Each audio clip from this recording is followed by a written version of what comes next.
What is going on, everyone? Welcome back to episode 6 of Cinema Kings. We have a very special episode today. We have a dedicated episode to Cobra Kai, which just wrapped up its 6th and final season, the last 5 episodes. We're going to be talking about this for the next how many ever hours we're on this. And yeah, you excited, boys? I know we got a lot to say about Absolutely. We have a lot to say about this show because we love it so much. If you guys know us even a little bit, you know we are very passionate about this show. We've been very passionate and dedicated fans of the show for years now. The show is how we met. And yeah, this is why we're giving it its own episode, because it is worthy for us to give all of our thoughts on this. And it's the end. It's the end. Still feels weird to say that. I know. It hasn't really set in yet to me. Like, there's not going to be any more. I know. No more theories as of right now. I mean, I think also because the way it ended, like it's there's still like almost like room left. They made it's open. I have a lot to say about that too. The way it's an ending, but it's not really an ending. If that makes sense. Like, yeah, I mean, they definitely left some more if they wanted to spin off. Yeah. Which I have mixed feelings about. I have mixed feelings about that, but we'll get to that later. But all right, so we're gonna start out with just our overall thoughts. We'll go one by one, saying our overall thoughts, and then we'll just bounce off each other, say what we liked, what we didn't like about this part and the season as a whole. I guess I'll start first. So I personally, as of right now, I really loved this part. There's no doubt, like this whole season, it has its problems with pacing and some character decisions. But I think overall, they really wrapped the show up and most of the characters up perfectly. In some ways which I think were the right way, some ways which I was surprised, but think it did turn out the right way. And it really is like a giant 80s movie ending, which I think it's great when you know the whole vibe and tone of the whole show, which is so 80s vibe and, karate and so many Karate Kid, vibes and references. It had to go out with like a cheery moment. And I think the execution of that was really well done, especially in those last 3 episodes. It took us a little bit to get there in this part. The first 2 are all right. There's a lot of filler stuff in there. Most of it I don't think was necessary, especially like when you have the wine tasting stuff in episode 12, like Chosen getting, I don't know, whatever you call that hippie shit that he was doing. But once like that ending of episode 12 happens and that it's really emotional, the tone is, I think, the best it's been in this show for a while. Like it knows the tone it needs to be, and it completely hits the ground running with that, and it stays with that tone for the rest of the show, which is what the season has really struggled to do, is find a consistent tone. I think they finally did towards the end. I wish they did earlier, but those last 3 episodes, I had a constant smile on my face throughout because it did pretty much everything I wanted. I think the emotional moments this season or this part were definitely the best it's ever been in this show. I think we can all agree we teared up multiple times watching this because so many characters just had like these great interactions with other characters like Robbie and Johnny and Miguel, Tori and the LaRussos, Tori and Sam, Kreese and Johnny, which is just like, we'll get into this scene a lot this episode, but probably one of, if not the best scene of the whole show, is that Johnny and Kreese conversation, which is what I needed this season to land the plane on. Well, is that relationship, because that's been such a crucial part of this show, and those characters, and they really like went over the top in a good way with how well they landed that plane with that whole relationship. And they really honed in on these characters' motivations for why they are competing. In the first part of this season, their motivations were, I'm gonna be honest, were kind of dumb and out of character.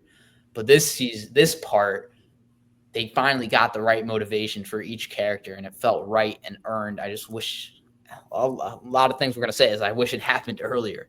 A lot of the stuff that happened this part should have happened earlier. I think the fights were all right. I don't think it's the best fights in the whole show. I think they really they got their best fights in part two. But I mostly enjoyed them, especially the Tori Zara fight and the Johnny Wolf fight.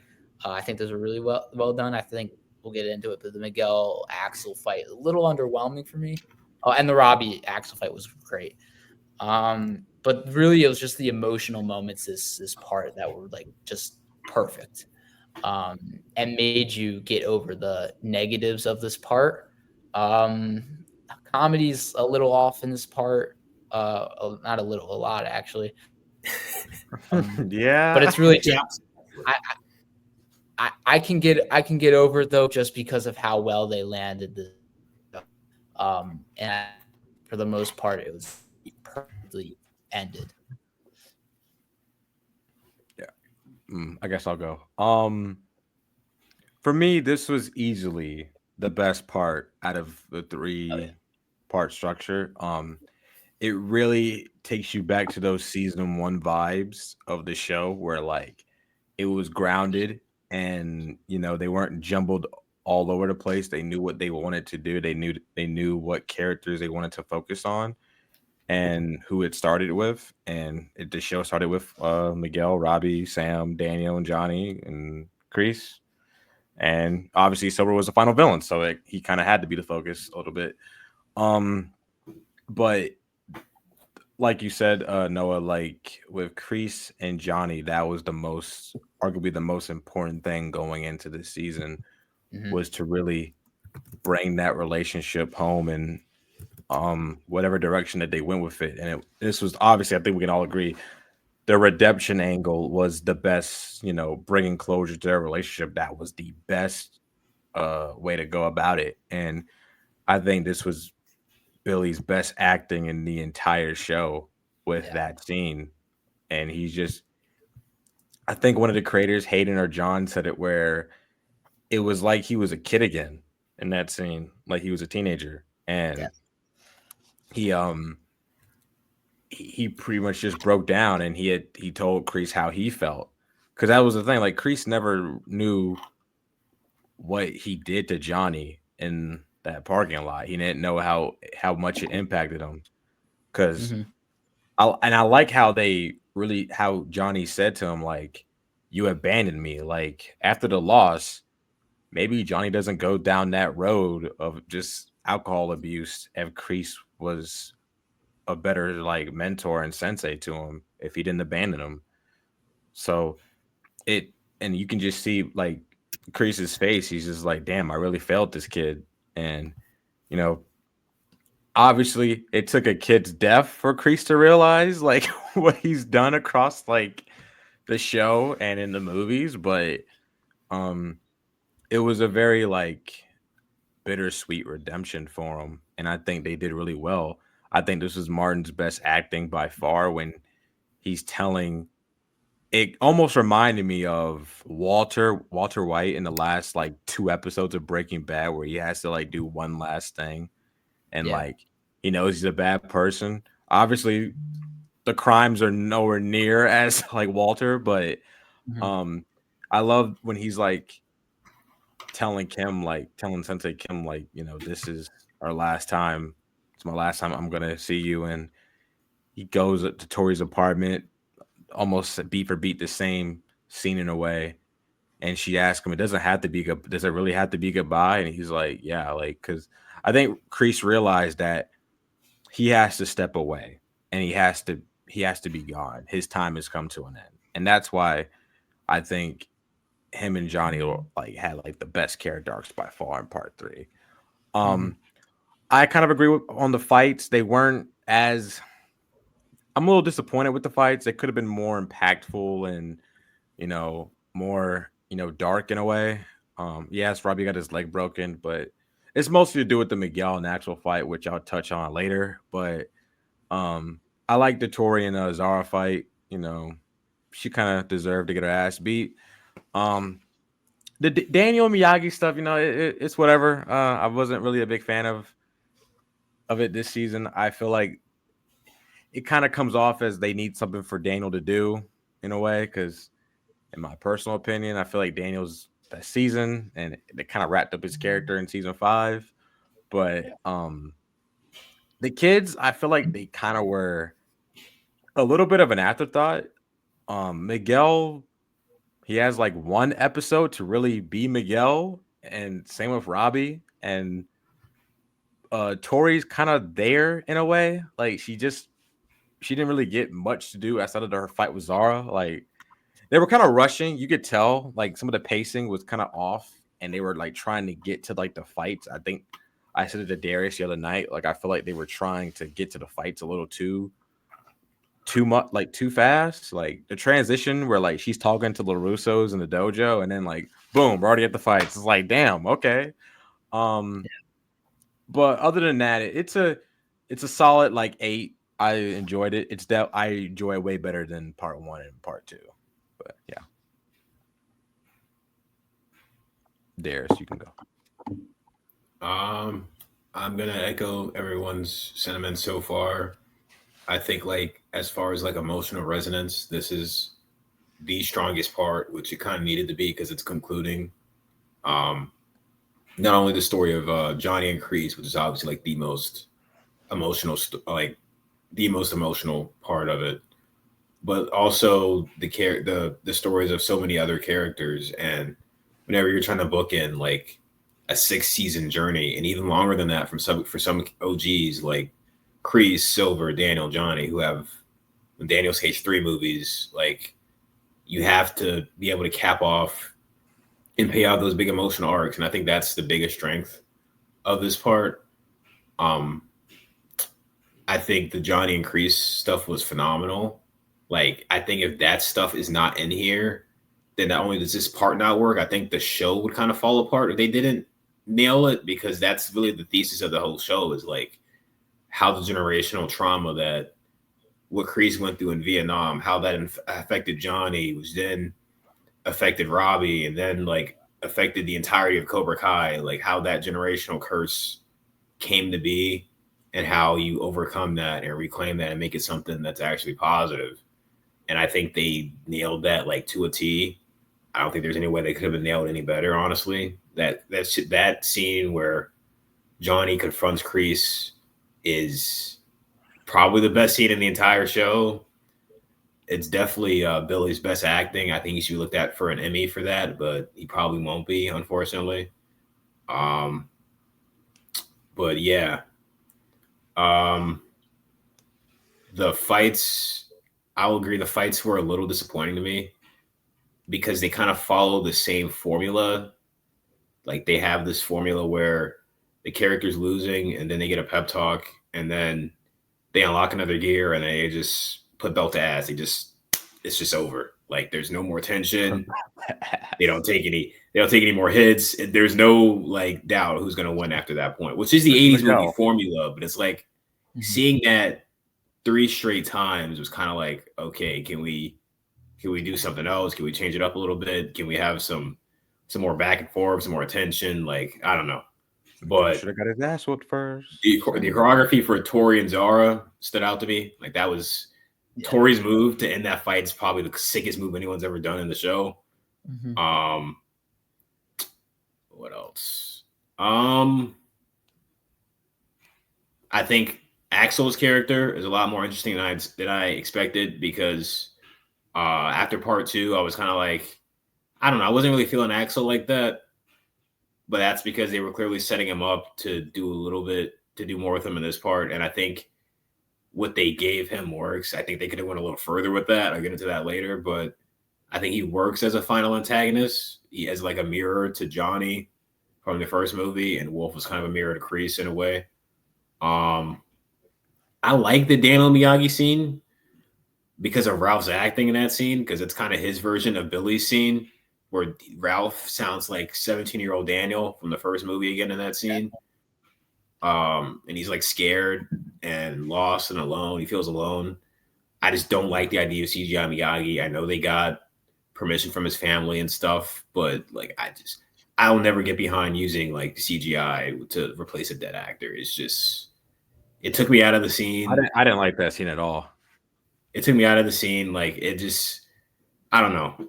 I would have been fine with them using the other actor they got to play Miyagi and just having him be there. Like we like I know it's not Pat Morita, but we can put two and together. Like yeah, he's talking Miyagi. We could the audience is.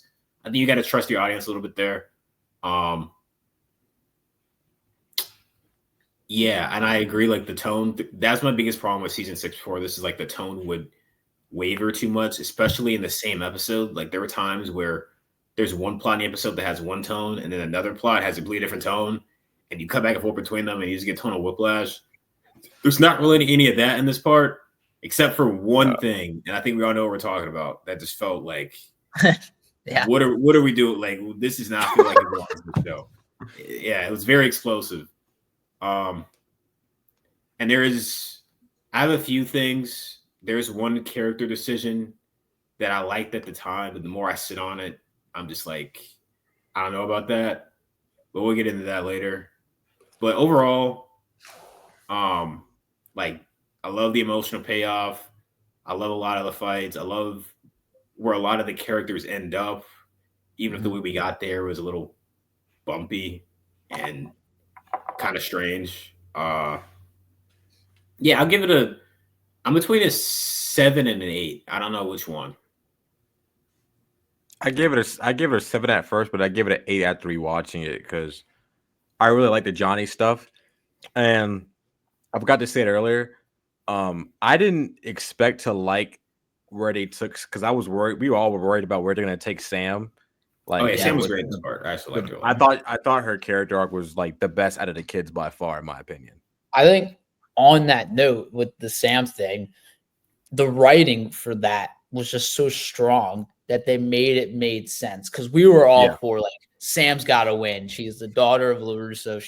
She's due a trophy, but the writing was it was original too. It was like this new perspective on quitting, like where it made sense that she should drop out. Like she does not. I didn't even see it as quitting. It's like the way the points were. It's like if she beat Tori, it wouldn't have mattered. It doesn't matter. But it would have doomed the tournament because Iron Dragons would have just won because there was no way anyone could catch up. It would have been worse. She won. Even it's like she had her life planned out in her head. She was going to Okinawa. She did not need this. Like, it would be cool if she has a trophy. And hopefully eventually in her life she gets a karate trophy. But Tori, like her life, like she did say she's not done with karate, by the way. Just saying. Well, no, she's going to Okinawa. Like she, know, she's. There's only one thing you do in Okinawa, and that's fight. Yeah. Exactly. Yeah. But it just on the writing, I feel like the big three wrote these episodes for the most part, and it definitely shows because characters actually acted like themselves for the most part. You're right. It shows because the first 10 were like they definitely didn't write these episodes because so many characters fell out of. It's like they knew what they were gonna write towards the end, but they weren't exactly sure how we're gonna do the 10 episodes. Leading like season 4, So let's get other people to do that for us, and we'll drive in at the end because we know what we're gonna do. It comes off that way, yeah. Because this whole if we're judging this whole season, all 15 episodes, it's a mess. It's a mess. It is a mess, yeah. The 3 parts feel like 3 different seasons. They contradict themselves. Yeah. Characters are degressing, they're going backwards, or they're going in a direction that doesn't make sense for their characters in the first 2 parts. And then in part 3, they're automatically back to where they should be. This felt like more of a direct follow-up to season 5 than that's what it feels like. Yeah. Part 1 and 2 did. Yeah. Like it felt like you could almost watch this part, except besides the context of like Barcelona, you could just watch season 5 and then go to this, and it'd be like, this is watch like the last 2 episodes of part 2 and this, and like you're good. Yeah. I mean, we said this. The first 5 episodes are just a bunch of filler, unnecessary stuff, and characters just act dumb to keep the story going or to drive the story forward. So it's really hard to rank this whole season because part 3 was really strong, whereas part 1 and part 2, for the most part, were really weak. Yeah. I think it gets better as it goes along. I think part 1 is the worst. Part 2 is better than part 1, For and then sure. part 3 is the best. Like I think that's Yeah. how it goes. Definitely. For sure. The only thing I But will say about part 3, I think the kids were done a bit of a disservice. Besides Sam, I agree. I I feel think like, Sam was the best by and far just in to get it part out 3. of the way, I don't know how you guys feel about this. I didn't want focus on Kenny and Devin and Anthony, but the fact that Kenny had all his lines cut out was kind of crazy. That was kind of crazy. yeah, Like he could have a few lines. Like there were a couple moments where I was like, Kenny should say something here. Like it doesn't have to be a focus. Like he doesn't need a storyline in part 3. You But know what? like Another thing is like no lines. Like that's I don't know. I didn't like the whole like binary brothers subplot. Yeah, let's use a like first off, what should have happened? That should have been a core 4 scene. Because my issue with that, they structured it in a way where like, okay, we need Sam and Tori to have a conversation, but we need to have it separately. It's like you don't need to do that. You could just have they can still have that they can still have that same conversation at Yeah, all Miyagi, 4 of them should have just been in a there. separate room. and this is where the problem is, where sometimes they lean towards the comedy too much, but also they lean towards the side characters too much. Because Hawk and Dimitri, they've now become side characters. They Yeah, once they have. were bigger characters, but they're because of how the show's gone, they've wrapped up their storylines, but they still have to be there because they're fan favorites. Yeah. And you got to add them in still, like just so the fans aren't like, "Where's Hawk and Dimitri?" But like, they aren't important anymore. Yeah. I also thought the Caltech thing was a bit of a cop out because Yeah, I agree. it makes the whole MIT thing even more pointless and stupid. So now in our rewatch, part 1 and 2, and Dimitri's talking about MIT every 5 minutes, I know it doesn't matter now because he's just gonna go to Caltech. And it's like they already did a character assassination with him in the parts 1 and 2, and it doesn't even have a payoff really. Yeah. No, because and I actually like the resolution that they went for in part 2. Like, yeah, your friends go to different colleges and you can still be like my best friends from high school go to different colleges and I'm still talking to them. Like it's not it's fine. Like they honestly needed time up. They honestly needed that time apart to me, like to grow as people. Be like, especially one is so attached to the other. Like, let them grow. Really. Let them grow as people and move on. But now they're like, it's like, oh yeah, they're attached at the hip again. I don't know. It's like they've become one character instead of separate characters. I agree with that. That's a good way to put it, actually. It's not Hawk and Dimitri. It's the binary brothers. If you go back to like season 3 and 4, they were their own characters. That's a very good way to put it. Because they could, first of all, they never have scenes together, or they never have scenes without each other anymore, and their only conflict is with each other. One of them can't even fight without the other. So yeah, with them going together, they're trying to set up a spinoff. Why? I feel like they did that. I think they basically set up 3 different duo spinoffs, maybe 4 different duo spinoffs at the end. Like, depending on how you look at it. This is my issue with that. Okay, let's talk about the endings for a second. So, okay, Dimitri and Hawk. Okay, they went to college together. So I don't know how you're gonna make that about. Yeah, what's that show about? College. Okay, Robbie and Tori. All right, yes, they're traveling the world, but what? You could just give me like a whole 5-minute short film of them winning a trophy. Like I don't need a whole show. And Miguel and Sam, just let them be happy for God's sake. You're already freaking no, seriously, the way that ending is, the way Miguel hugs Sam, it's almost relieved. It's like he's not going to Stanford. Let him start a new life in Okinawa. We don't need, because what's gonna happen if you do a spinoff? They're gonna be like, oh, well, these characters have issues now. It's a 10-year time jump. It was only for what are we doing? I don't know. No, but it's so much better when you can just leave it up to the fans what happens with them. We don't need the answers to everything. It's why I like season 5's ending so much, is because I love the ending just as how it is, but I can also interpret where these characters go. But I don't need to know the answer. what also annoyed me is that after like some of the fans are already asking about like spinoffs, and it's like, can we just enjoy this ending for a Yeah, minute? it was a great Like, ending.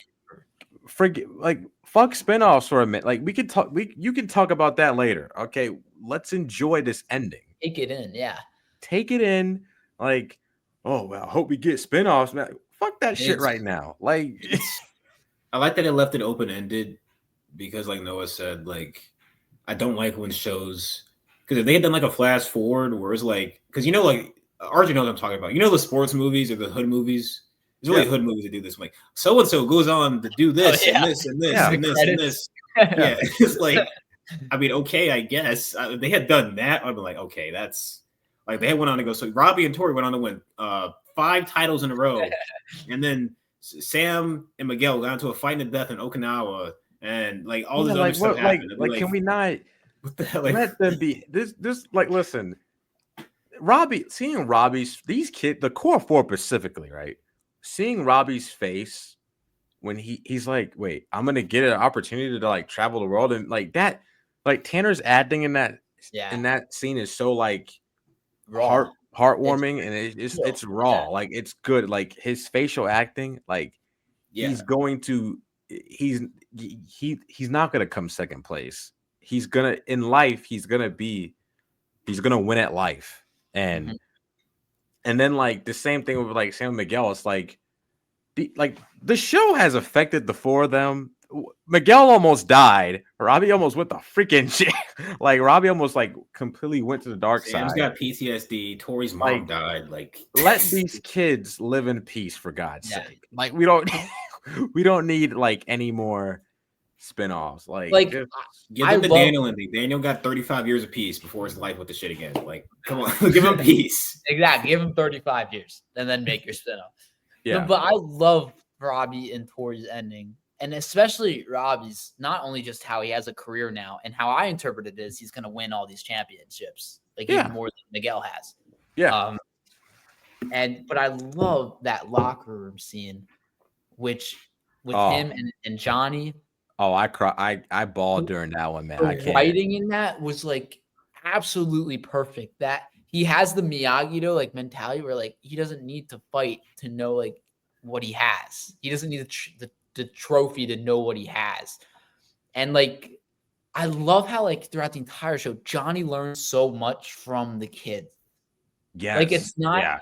he obviously he gives great mentorship. He's great, motivational speeches, but I think what makes him grow as a character is when Miguel like stands up to him and says like gives him what he needs to hear, and what Robbie said to him there. It's like that's like Robbie is the winner of the show to me because he's the son of Johnny I, Lawrence, and he's not going to let a loss affect the rest of his life. He's not going to go the on that, Giants okay. way. On that, me and Darius, we agree on this. The only issue that I have with that is that I wish they took a different angle with Johnny, slightly a different angle in part 3, where he's like, he's not gonna let, if he loses to Wolf, he's not gonna let it affect him.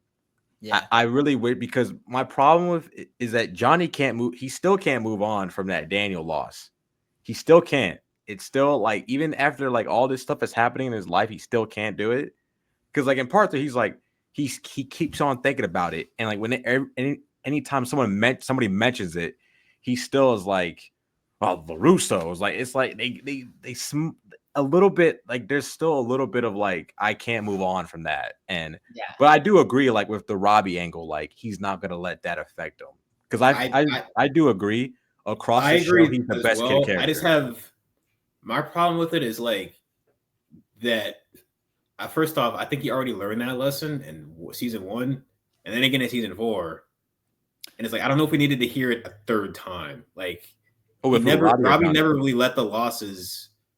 In season 1, he was upset for like 5 minutes, and Daniel was like, "You fought with honor, like it's fine, you're good," and he was fine.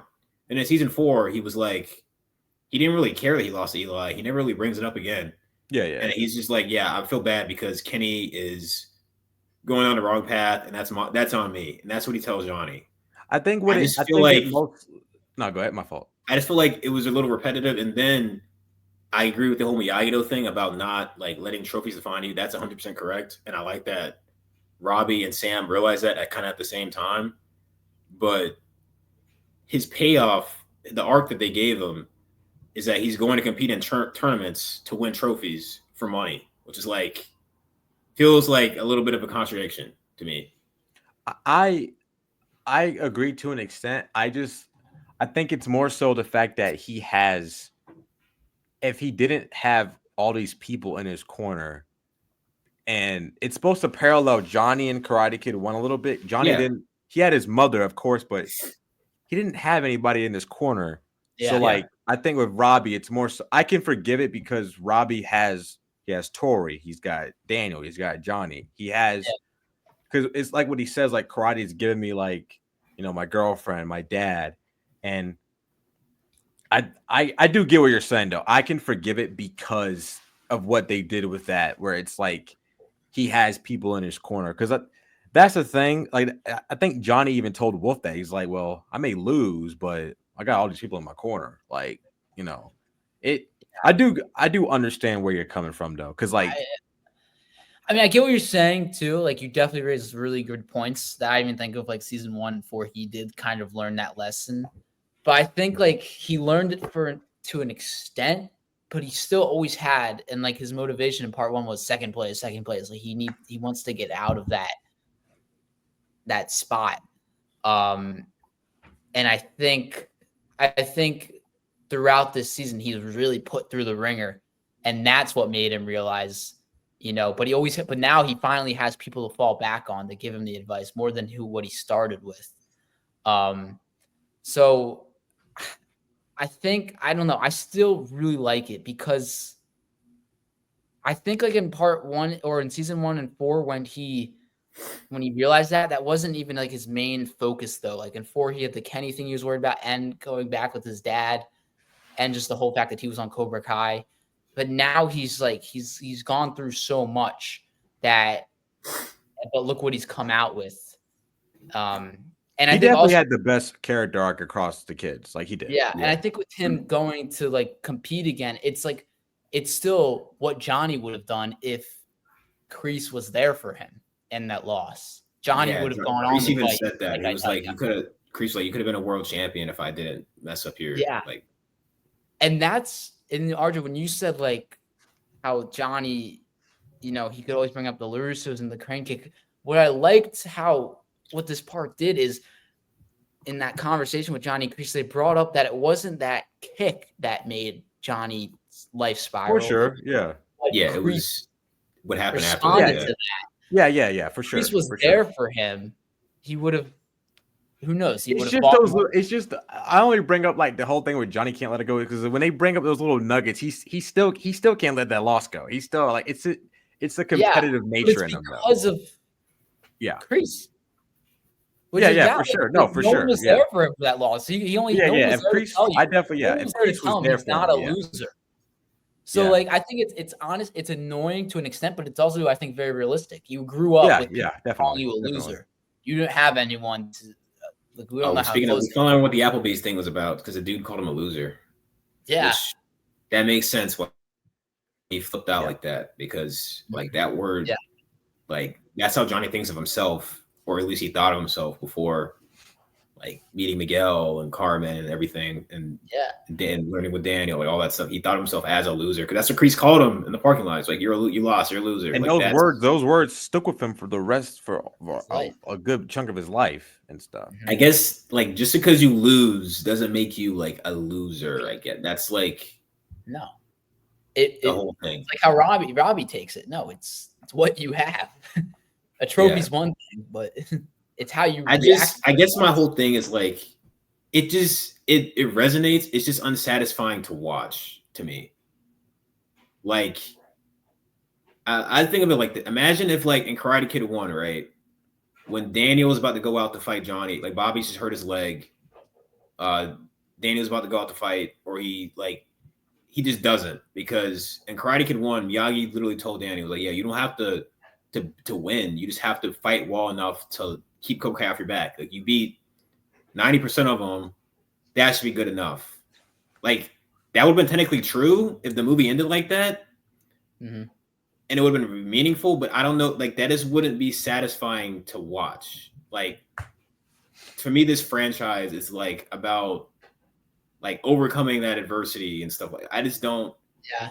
It's definitely But meaningful from a story perspective, but it's like Well, it's like what I said to you guys earlier. I think what they should have done is they should have had Robbie really like instead of having scenes with the committee, the all valid committee, that you could have easily done this where Robbie is like struggling to like he's like maybe he's not so much lashing out, but he's just like, what's my future?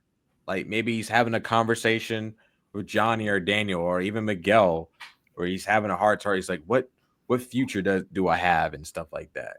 yeah. Because I kind of resonate with that with Robbie a lot as like yeah, you know in this absolutely. season. Like, what is your future?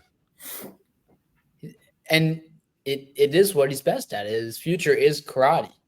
Yeah, And but he knows how to react to the losses and the wins. yeah. That's I just what I think like. they should have cut out some filler scenes, you know. But yeah, Definitely, it's either here or there. There was a lot of stuff in here that was like just like the whole Gunther and Daryl subplot was weird and stupid. Why do they keep hold on. Why do they keep bringing these guys back? Stop. I like Daryl. Don't get me wrong. I do. But why do you keep bringing the all valid committee? We don't need a whole scene about that. It's like how the writers think like they're fan favorites, and like the audience gets excited when they're back. We're like, first just like Daryl. That's it. I like Daryl as a commentator. Yeah, yeah. As the announcer, but I don't want a whole all valid board scene. And then like the whole like chosen wine tasting thing with like that was just that was one of the most obvious cases. We need to fill time. We just need to have that. Yeah, like we need to have Daniel and Amanda do. We need Chosen to do something. Let's have them go to this one. Who can we use? Let's give Moon's mom screen time. Like let's do this. You pick like if you're gonna pick someone like one of the kids' parents to be, you pick Moon's mom. It's like come on. I can't even see Daniel and Amanda being friends with her. Me either. Like what? I don't, that came out of nowhere to me. But you know what it kind of felt. The girl is obviously, I forgot the actress's name, but she's from Saved by the Bell. The writers are obviously big Saved by the Bell fans, and they heard she could get on the show, so they wrote her in. that's. But like, why can't we just have a scene with like? Why can't we just have a scene with like just like Chosen? I kind of wish Chosen did more of this entire. It's not even just this part thing. This has an entire season thing. I feel like there's a missed opportunity with Chosen. Yeah, have them talk to Hawk or Miguel or like something like I don't know. Something better than what we got. Yeah. I mean, I'm glad they put a bow on the Kumiko thing. Like, I'm glad they actually addressed it. I was surprised they did that. I was really surprised that she didn't end up with him, which I like because I like it. I really like Chosen and Kim together. I do too. That's a cool. I like that ending too. Where that dojo is going to be. It also intertwines the styles more across the world because you know how and we'll touch upon more the ending. When Johnny takes back Cobra Kai and then he says, well, no, you're going to also learn Miyagi-Do because that was genius. I love that ending. That was genius because I was worried. I was like, okay, you can take back Cobra. Like, okay, we were worried about the idea of like Johnny taking back Cobra Kai, but I like what they did where the world knows that Johnny's a good guy. They know that these like Johnny and Daniel and Miguel Robbie, they know that they're like good, like the good guys and stuff. And with Johnny, I think it really works because he gets to do what he's always wanted and to do what he's best at. Yeah, do what he's best at, and that's why I like with Robbie, like when he gets to go do karate and stuff like that. It's a good way to like Sensei Kim and Chosen. They're gonna combine the styles and intertwine them, in Korea or whatever. And then Johnny and Dana are going to do it, in the valley. I kind of hope Yoon comes back because I kind of hope Yoon goes back to. Where the hell he's going to get him? Because, I mean, I felt kind of bad for him because, that stuff that Master Kim was making him do was some of the most evil stuff that's ever been done. Definitely. Yeah. I really like that scene. Jesus Christ. That scene was so intense. I It know it's was. not. Martin's acting was good Yeah, in that his scene. facial expressions, like Yeah, that's He's like, what I don't agree with this. Kreese is That about was- to redeem. And I love the conversation he had with Kim, with like the tea, because not Yeah. only was it suspenseful, was like, did she just drug him? Yeah. But like it was really like, because I really like how they honed in on that relationship, because Sensei Kim really like admires him, and they don't really lean All the into that. flashback to the wink. Yeah, dude. That was she was it. like she was like his first Tori, like his first. Like Yeah. if Tori's a granddaughter, she was like a daughter, and Johnny's like a son. Like it's kind of like Yeah. like the three of them are like his core relationships, and other than Terry, and like you see how he affected all of them in different ways. Like Kim, it was kind of like a more of a positive relationship they had. With Johnny, it was more of a negative one.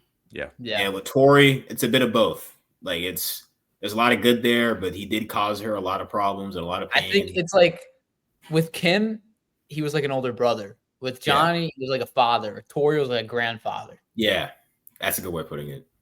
Yeah. I love. Okay, I love when she smiles at him.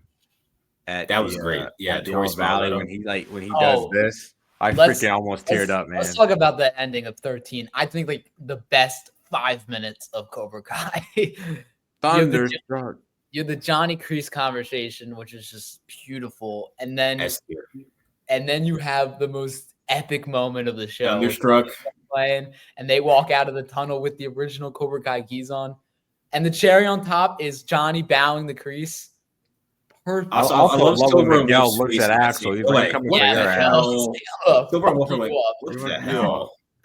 Yeah, yeah. I love that. Episode 13 is probably my favorite of the 5. I think 13 is the best one. Yeah. 13 and then 15. Yeah, like yeah. 13 is like all the emotional beats, all the sick fights, or the Robbie Axel fight. 14 is great, but it's just pure hype, really, and emotion. I have some thoughts on. I like 14. Besides that one part, okay, we got to address this now. Yeah. So episode 14, really good for about 90% of it. Okay, amazing stuff. Miguel versus Axel, amazing stuff. Tori Vizar, amazing stuff. Everything in between, great. The training stuff, really good. Miguel talking to Johnny outside of the dojo, really good. Opening scene. The opening scene. Tori with the LaRussos, very underrated scene. Mm-hmm. I've been wanting Tori to like interact with Daniel in a meaningful way, like the entire show, and they finally did. And also Amanda bringing that back around.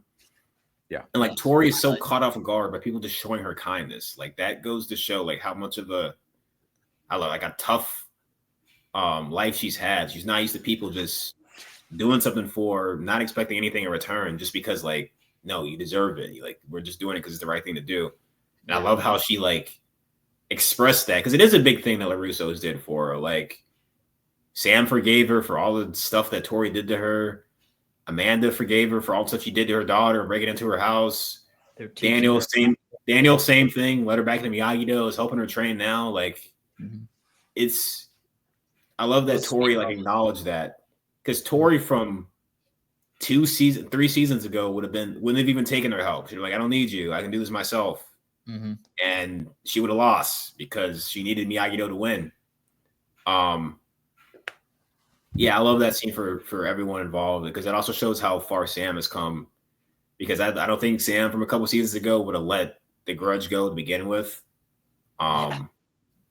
So yeah, that's a great scene, showing how far. And even Daniel, like I don't think Daniel would have been so willing to train Tori or Amanda either. Yeah.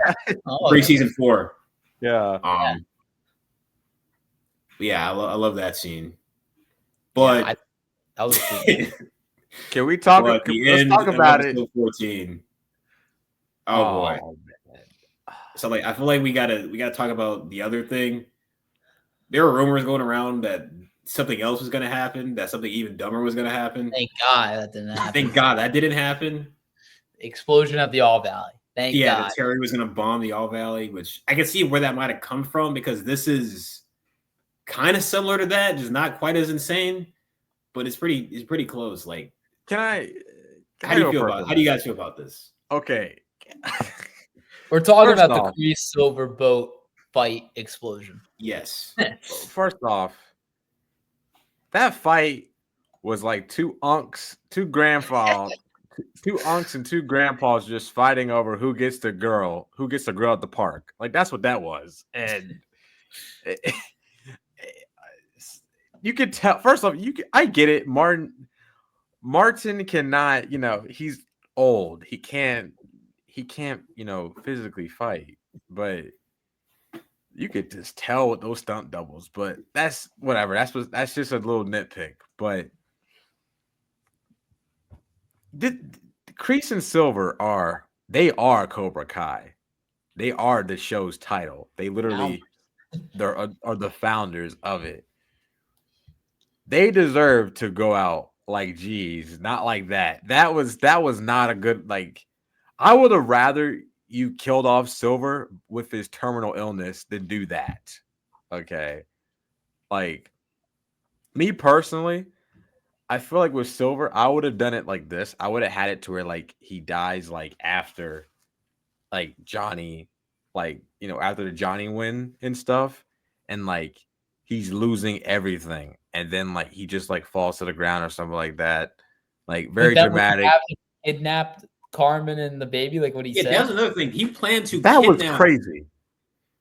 I'm sorry. Silver has no faith in his fighters. He has no faith in his fighters. Right when he said that, I'm like, he has to die right here because either they're gonna do that and I'll be way too far, or he's fucking about to die right here. And somehow Kreese knew that he was going to do that from a look, and followed him onto a boat in the middle of the ocean, and killed Dennis.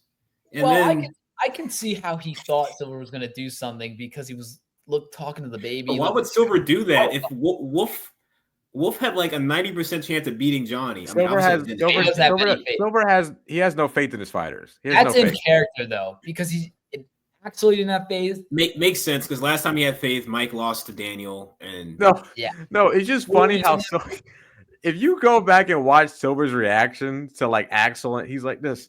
You better get him in the goddamn game before we lose this a goddamn tournament. Like Silver's face whenever like Axel flip the switch. That's what he said. No, Thomas is such a good actor.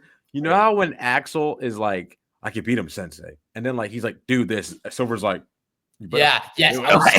That look was so good. I was scared. He had a lot of them. He had like 3 of them. No, we were watching it. We were like, no, bro, get Axel away from Silver. I thought after Axel lost, I thought Silver and Wolf about to crash out. I was like, bro, get Axel away from me. Like, I don't know what they're about to do. Like, I was scared for Axel in that scene after he lost that fight. But like, I feel like the biggest problem that I have with the explosion is that they're not mentioned after. Like that's it. Yeah. Like that's it. I mean, no.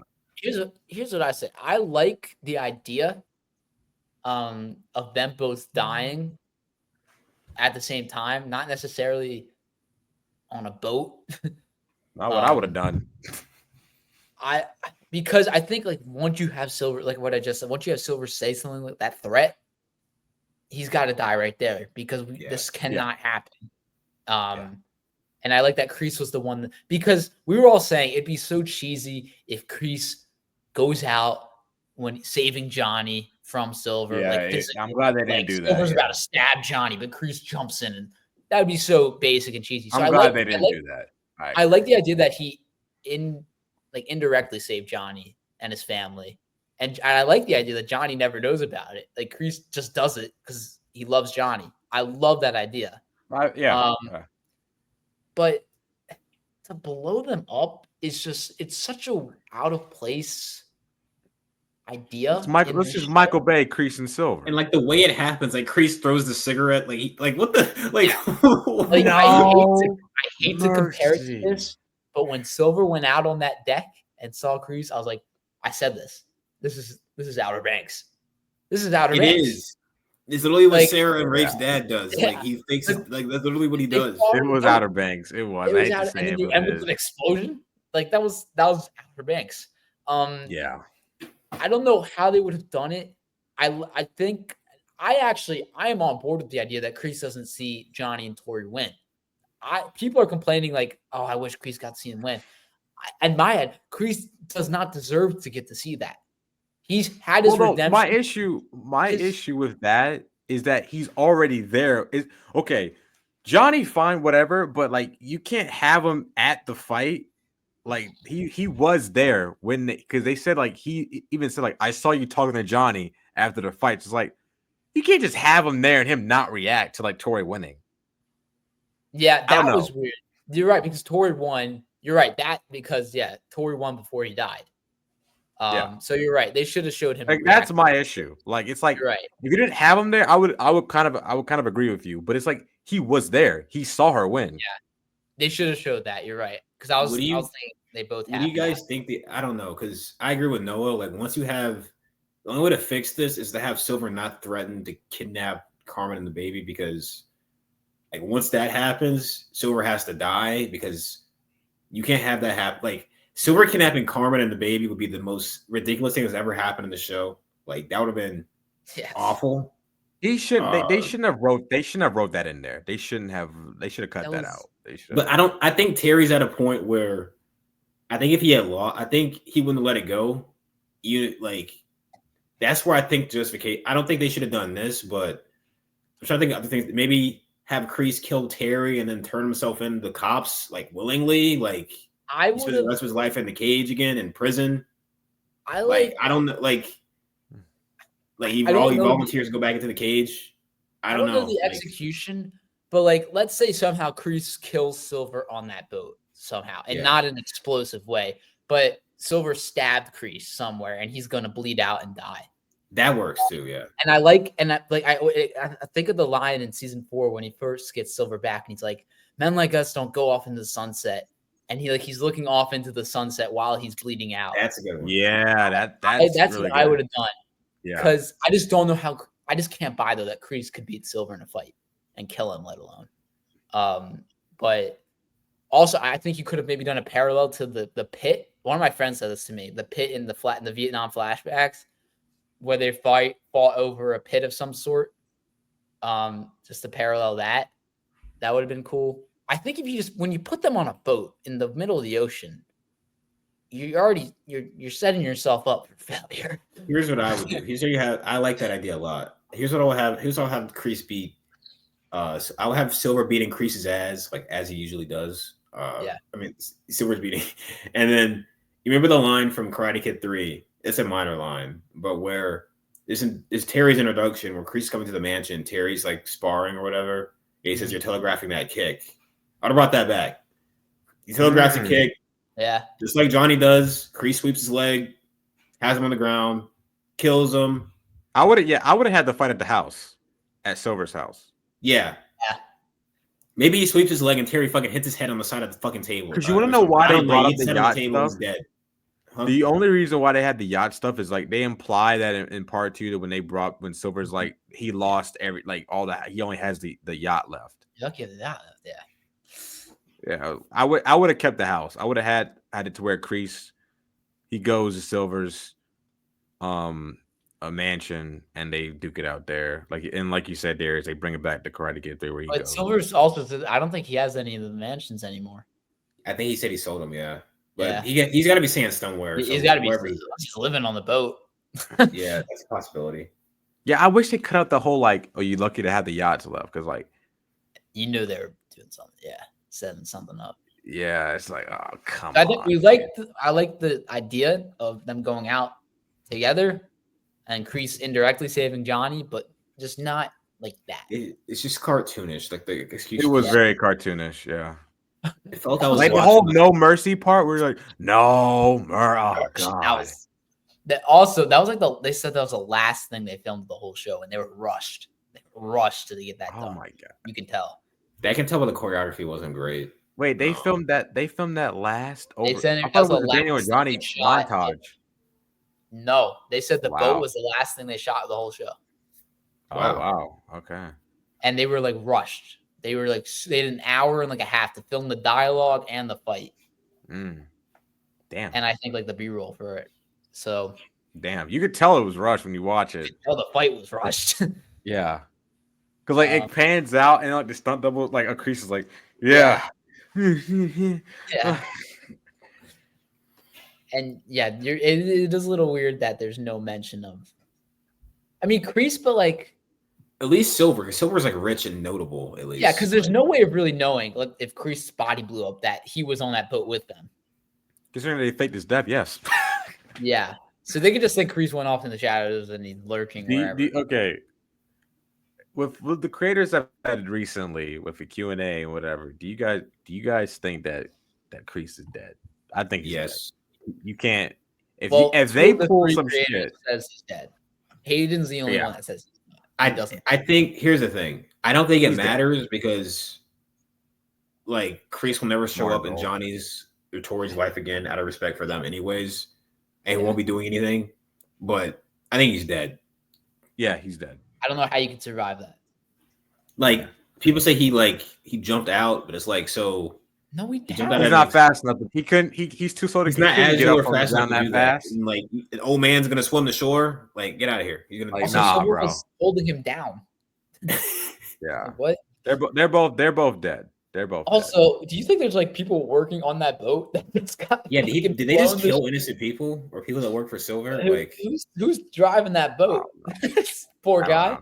Yeah, because no, Silver did say that we have sets. He has people working on that boat. Because remember the dude, the guy earlier who gave him the pills. Yeah. Yo, they killed all of them. Yo, they killed all those motherfuckers, bro. These people. Yeah.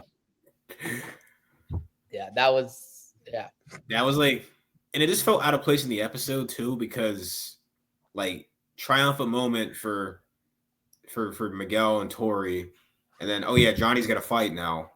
And then, oh yeah, here's this cartoony. Like, I don't know. Yeah. Well, episode 15 should have been over an hour. I agree. Yeah. This is the last. I really like the start of episode 15 with the flashback. Yeah. Younger Johnny. Even though there's a minor, I agree. There's a minor plot. It touches an ex-degenerate too. I like that. Yes. It was very much a full circle ending and a Johnny ending, which is what the show is. It's Johnny's story. That scene is sad too, where he talks to his mom. Yeah. Because that's also like it also goes back to the loser. Like it's not the crane kick, it's just how that he lost. And I like that Daniel. Also, I love the training montage. We finally got You're the Best. Yes. And I love that Daniel is the one who like Johnny goes to Daniel like, yo, can you train me? Because like I said, I was saying, I don't think that Johnny from a few seasons ago would have he would have just trained on his own. I don't think he would have asked Daniel to train him like a few seasons ago. That goes to show like how much trust, and Daniel wouldn't have agreed a few seasons ago. And I don't think it's just how much trust is built between them. And like I love that they were doing like the Miyagi-Do stuff to You're the Best mixed with Johnny stuff. The cranny kick, obviously. And I love that this is an underrated thing for me is like when Daniel told Johnny, the crane kick only worked because you ran into it. Like, yeah, that's like the crux of Johnny's character is like, dude, it's not that the technique, like this is super secret technique that you didn't see. Like, no, you ran into it. Like, yeah. And I think Johnny kind of carried that lesson in the fight with Wolf because Wolf was beating him with the Shaolin Sunset, and old Johnny would have ran right in there and probably died because that move kills people. So, but he learned from that. Johnny's kind of like, it shows how Daniel Miyagi-Do's way of thinking has impacted him and made him a better, not just a better fighter, but like a better man, a better person, a better father, a better sensei. Yeah. Like he's carried that lesson. Like he's not going to make that same mistake again, and he does what Kreese told him to do. He sweeps the leg.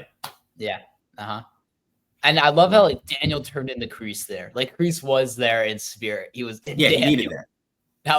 I love how Daniel goes full Cobra Kai on Johnny. Like that was awesome. That's how you get through to Johnny. Like Miyagi-Do stuff, it works, but like Johnny needs. That's how he gets his. That's how you get through to him. You have to do that. Like this is what he knows best. Yeah. I love how like when they're training before like the training montage, and Johnny's like outside, and Daniel comes out. He's like, he throws the pads on the ground, and Johnny's like, "What the hell you doing, man? Like, Pick up the pad. pick up the pads." Yeah, I love the Rocky reference there. Because like Johnny is such a Rocky 3-4 character, and Daniel's more the 1 and 2 grounded. And Yeah, that was a cool reference. And then it goes right into that training montage, which is awesome. the way they run in that training montage is so funny though. Yeah. It The way is. Johnny's running on that beach.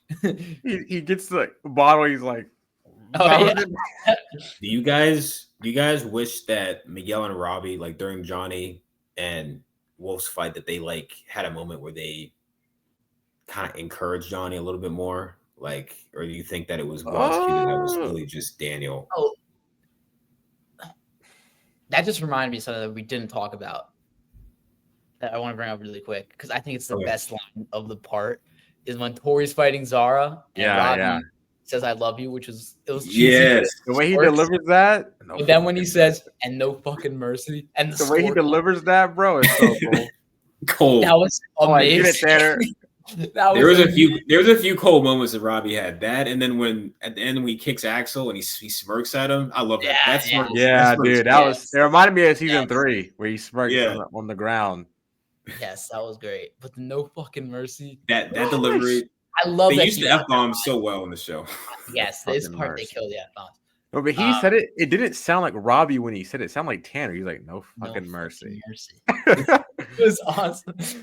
Yeah, I was like, "Oh, Tori didn't hear that." And then I love how Tori then goes Miyagi-Do. She uses the move. Yes, she does the stand. Yes, and even the score is the same as Miguel versus Robbie from part 1 because like it's the reverse of part 1 where like Sam looks at. I mean, Robbie looks at Tori, locks in.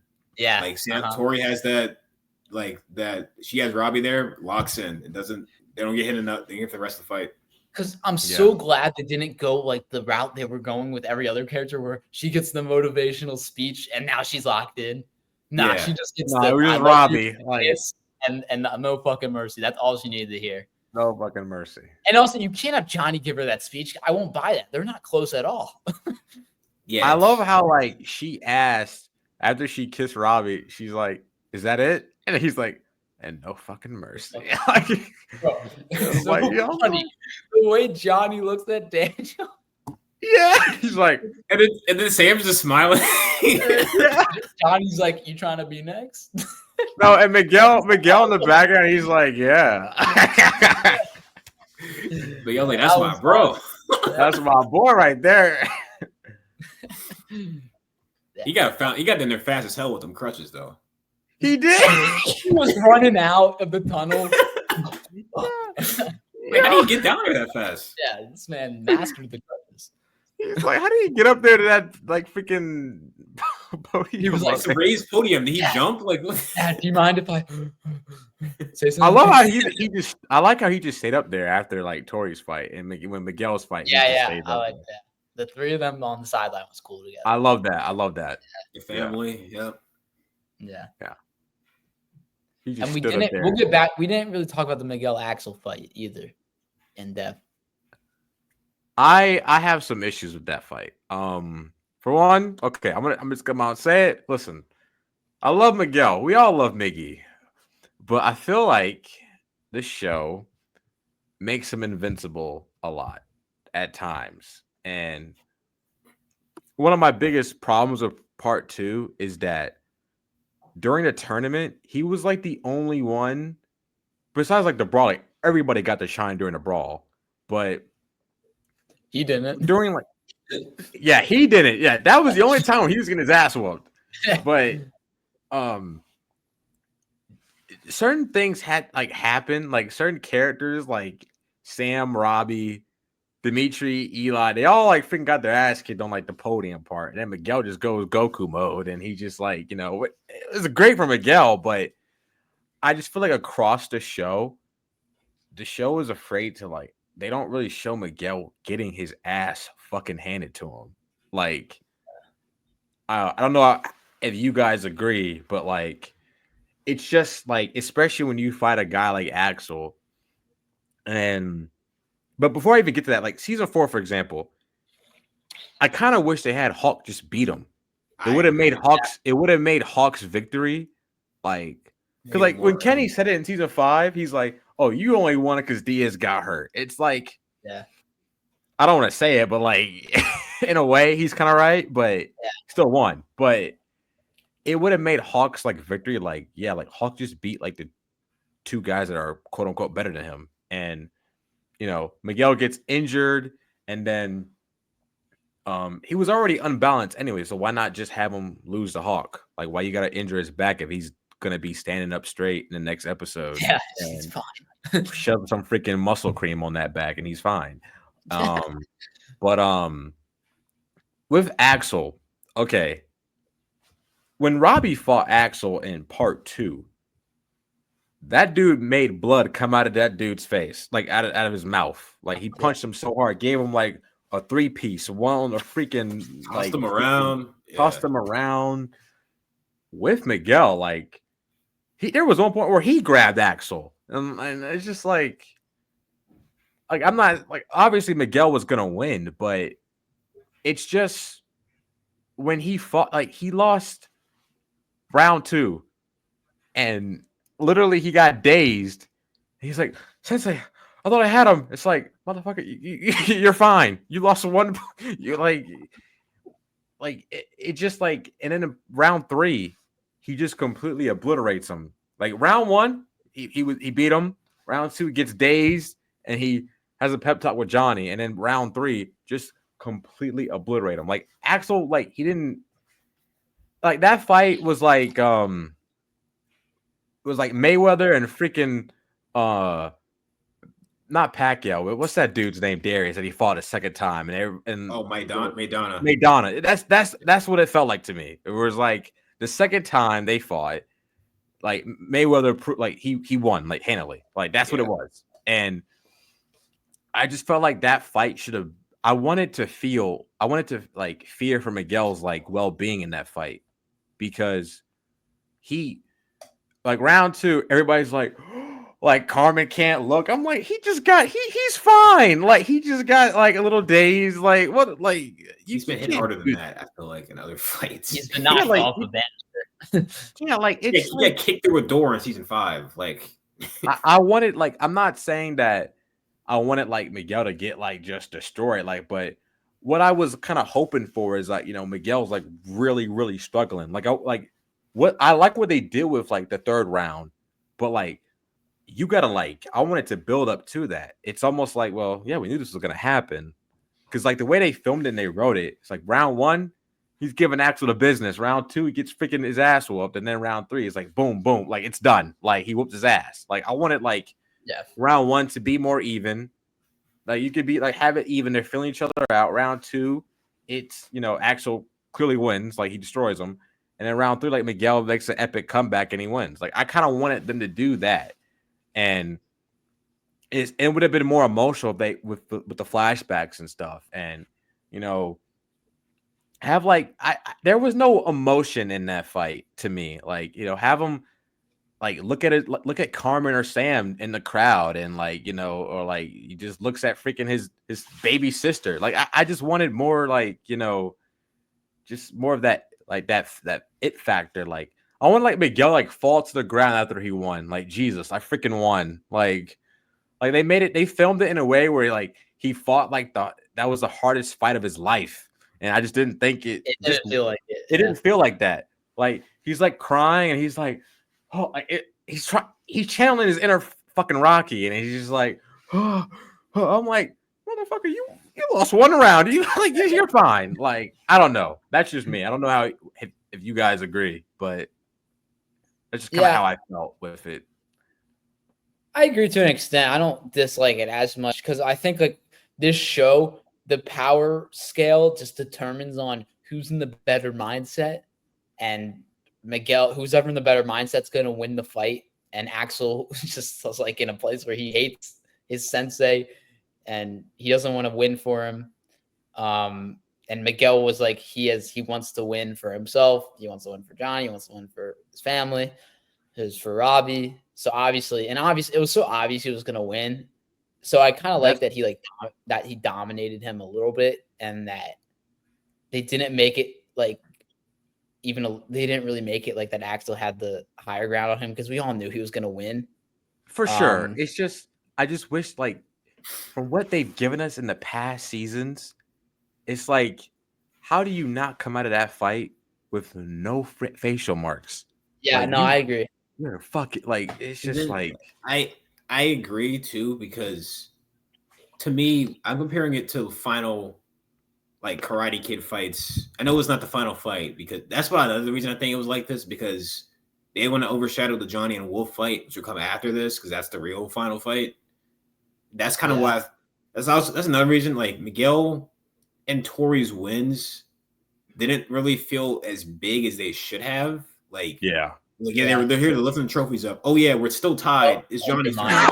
We're tied. Like they didn't really have a moment to, like, bask in that. Like, it's not that I forgot that Miguel won the fight, but, like, until Johnny says in episode 15 when he's in a new class, oh yeah, Miguel Diaz is a world champion. I'm like, I mean, I guess he is. Like, it doesn't really feel like that. When you're watching it, it feels like Miguel won. That's why, like, I wanted more like a triumph thing with Miguel. Like, they're rushing. They're rushing. Like, I wanted more, like, he's crying. It's like, well, yeah, I don't really feel this impact. Like, it should have been bigger. I think maybe you could even done like an overtime thing with that fight.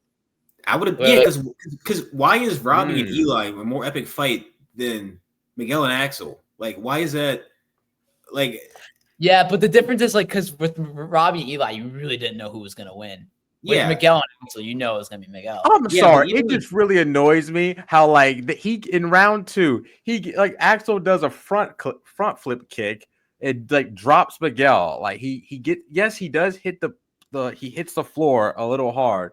Everybody's like, oh, like, oh my god, he's fine. Like, my whole thing is, like, Daniel and Johnny in the Karate Kid one. Daniel's probably gonna win the fight. He starts 2-0, and then Johnny makes his comeback. But it's like you still feel the tension because Johnny gets really close to getting that last point. Yeah, like, is he gonna get it? Is he gonna get it? Then Daniel does it, and then even the Robbie and Axel fight. Listen, as soon as that fight happened, we all knew that something was gonna. We all knew something was gonna happen to Robbie. He was gonna win, but, like, that round 2 they had was like Robbie would get a point, then Axel would get a point, then Robbie. Like, it was back and forth and back and, like, I just wanted something more any like that for Miguel's final fight. Like, I wanted Miguel to have to dig. He did dig deep, but it felt kind of like, I got this anime power up now, and I'm Goku now, and I could just, like, it just felt like too easy to me. Yeah. Same with Tori, but I can excuse it there because Zara really earned that ass beating. She really earned that. she earned that.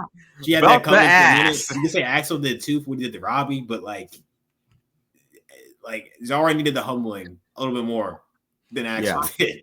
I gotta say, on the Tori Zara fight, I really liked. I think it was much better than the Miguel Axel fight. Agree. And I think Reina really improved as an actor from part 2 to part 3 somehow. I agree. They filmed it pretty close to each other. Yeah. Because that scene where before they fight and she's saying all this shit, she was like, she killed that. Like, she did.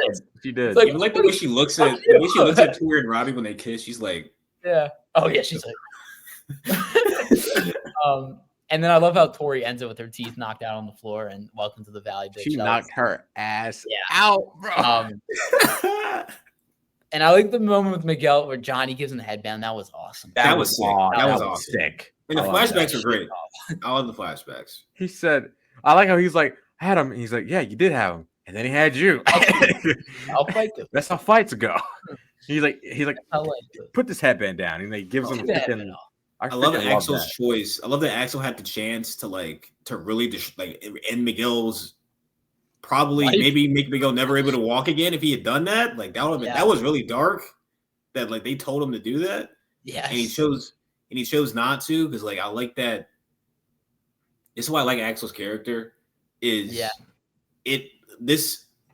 kind of shows that, like, people like Axel, people like Robbie, people like Miguel, they are better than they are better than Johnny was, because Johnny didn't feel great about what he did to Daniel in Karate Kid 1, but he still tried to destroy his knee. He still tried to do it. Like, he did do it, but Axel was like, after he did it once, he was like, "No, I'm not doing that again. I don't want to win like that." And I like Yeah. that he ended up breaking the cycle after the fight. Like Wolf is trying to come up to him and be like, "You failed," and then Axel's like, "No, I'm ashamed to be your student. I'm done." I really like that. I like Yeah. that too. It's about like I love the theme of like the breaking the cycles, like with Robbie, Johnny, like that, and then you have the same kind of a similar thing with Axel and I Wolf. still He's would like, I'm have not gonna let changed you Axel's derail my life motivations like against that. Miguel. I thought Axel was about to punch Wolf there. I'm about the scrap. Wolf put his hand on him and he turns around. I thought he was about to clock him. Okay, I'm sorry. Why did they have to pan to him when Miguel was kissing Sam? Like, are we? Can Bro, you? that was so. Like Jesus, How dude, you dare you can't. kiss That's your not your girlfriend? girlfriend, bro. How dare Like, you kiss your girlfriend? I wish they left that stuff in part two. Like, they had Axel looking at Sam. I'm like, dude, can we See, stop what with you this? could have fucking done is, I just thought of this. Instead of having Axel be jealous of Miguel in a way because he's dating Sam, be jealous that Miguel has a sensei that cares about him, unlike Axel, who has a sensei that fucking beats him. That's what I would have done. He should Yeah, have been jealous of Miyagi-Do because they actually have good sense. Like they actually have good senseis yeah. like that actually care about them. but I feel like the issue. This is my issue with how they wrote, and you guys already know I have an issue with how they wrote like Axel. Like he's cool on paper, like he's a cool concept villain, final kid villain, but my issue is like they're trying. I get the whole. There's no such thing as bad student. It's only bad sense. I get it. But the show has a big hard on it for doing that like almost every season. I get it, but they did it to an extent with Tori. Like she was misguided. With Hawk, he was misguided by Kreese. Like, and they were. I feel like they were trying to tie in Karate Kid 1, but in their own way. Like he likes Sam, but he can't have Sam because she's with Miguel, and it's like it's just kind of weird how like he dislikes Miguel because he's with his girlfriend that they don't like that's his girlfriend. So like I don't know why you're upset. Like it's just a bit like weird how they wrote him. Like I don't. Yeah. You can do there's only so much you could do the whole gray stuff, but like cut out the whole Sam bit of out of it. Like I don't. It's just weird. Like what? Why Yeah, I you're would have ruining cut. a sweet moment and you pan to his fucking his freaking tall ass just getting mad about it. Like I don't know why they did that shit. It's weird. I mean, I like that he's a great character, and I still like the parallel to Karate Kid 1, even though you could say it's overused. I think it's done differently enough each time where I enjoy it, but I definitely would have taken out the whole rivalry starts because of Sam. I do. Yeah, I agree. I do think that I do like that it does repeat because to me, Cobra Kai is about cycles and what happens when you get trapped in them. Yeah, Because we see it like the cycle just keeps repeating itself. Like, oh yeah, there's a kid with a lot of talent, a lot of anger, doesn't know what to do with it. Cobra Kai Creed, they get seduced by the Cobra Kai Creed. Their sensei brings out the best and the worst in them, and they become a worse person. It just keeps repeating over and over and over. Like there's a new top Cobra or Iron Dragon or whatever, and then but like you have to be the one to break that cycle. mm-hmm. Miguel did it, Hawk did it, Robbie did it, Kenny even did it, and now You know, I Axel just realized Corey did it as well. just like Karate Kid 1 with it's just their own what if version. Miguel's basically Johnny if he wasn't an asshole in that movie, and he's still with like Johnny's basically still with Allie. Daniel's he's freaking like Axel's basically Daniel if he was freaking like fighting. He was already in the karate. God. Yeah, And then that's basically no, because if you think about it, Axel met Sam on the beach.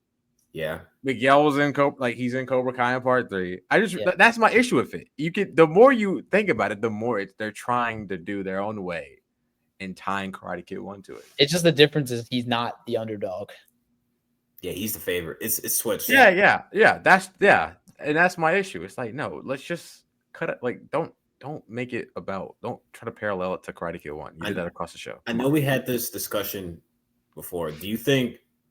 Because I've seen people debate this. Who do you think? Do you think Axel should have ran the final villain, or do you think he should have switched with Quan? Because a lot of people think Quan because he think represents no. I think Quan represents Cobra Kai. He should. I would have. I don't agree with that, but I've seen a lot of people I think think that. What is what I would have done? I would have had Quan be the tragic, the stuff that we heard about him in part 3. Put that in part 1. Okay, let's find out what he like, who he is as a kid. same with And Axel. because Yeah. one of my issue, I don't have an issue with Quan's death, but I think that Quan's death would have been more impactful if it not only if it served Kreese's story and his redemption, but if it served his own character. Yeah, Quan. That's my Quan feels like a Also, plot device a lot yeah. of the time. Also, I wouldn't buy though any other character besides Quan pulling out the knife in the fight.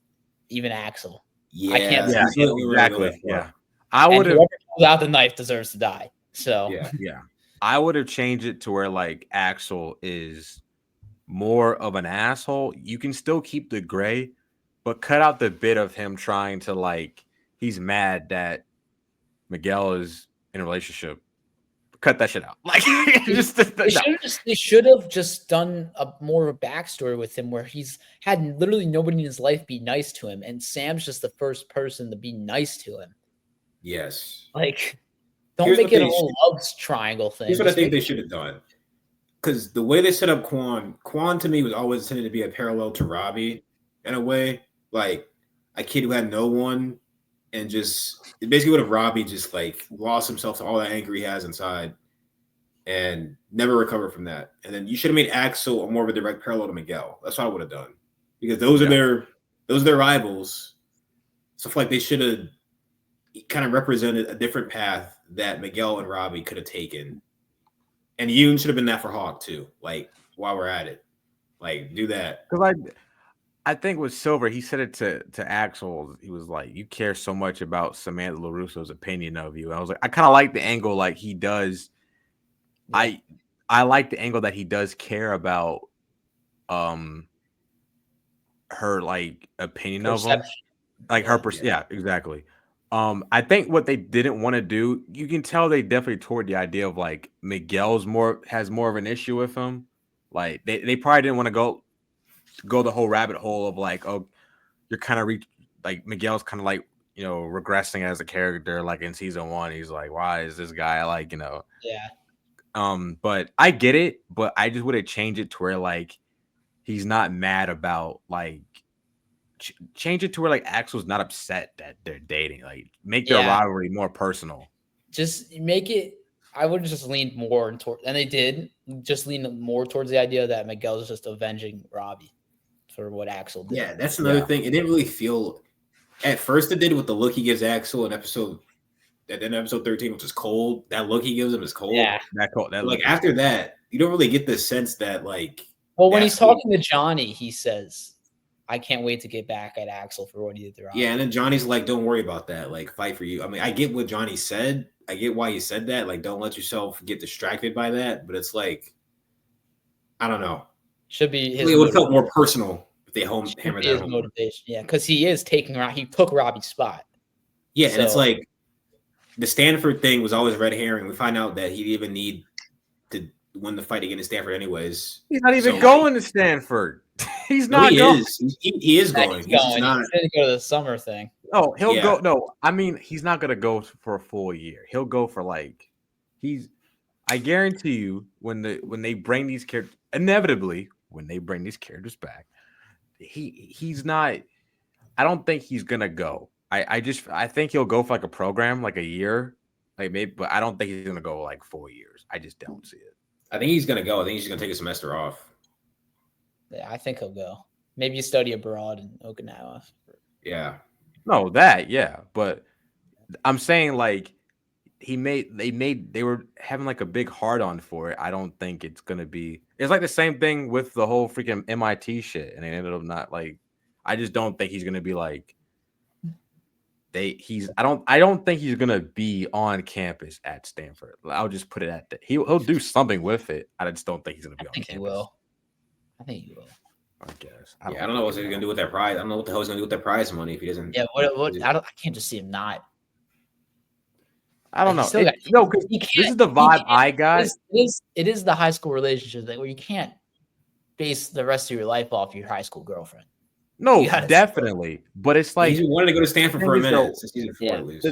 and we still don't know why. But the That's a issue that problem. Yeah.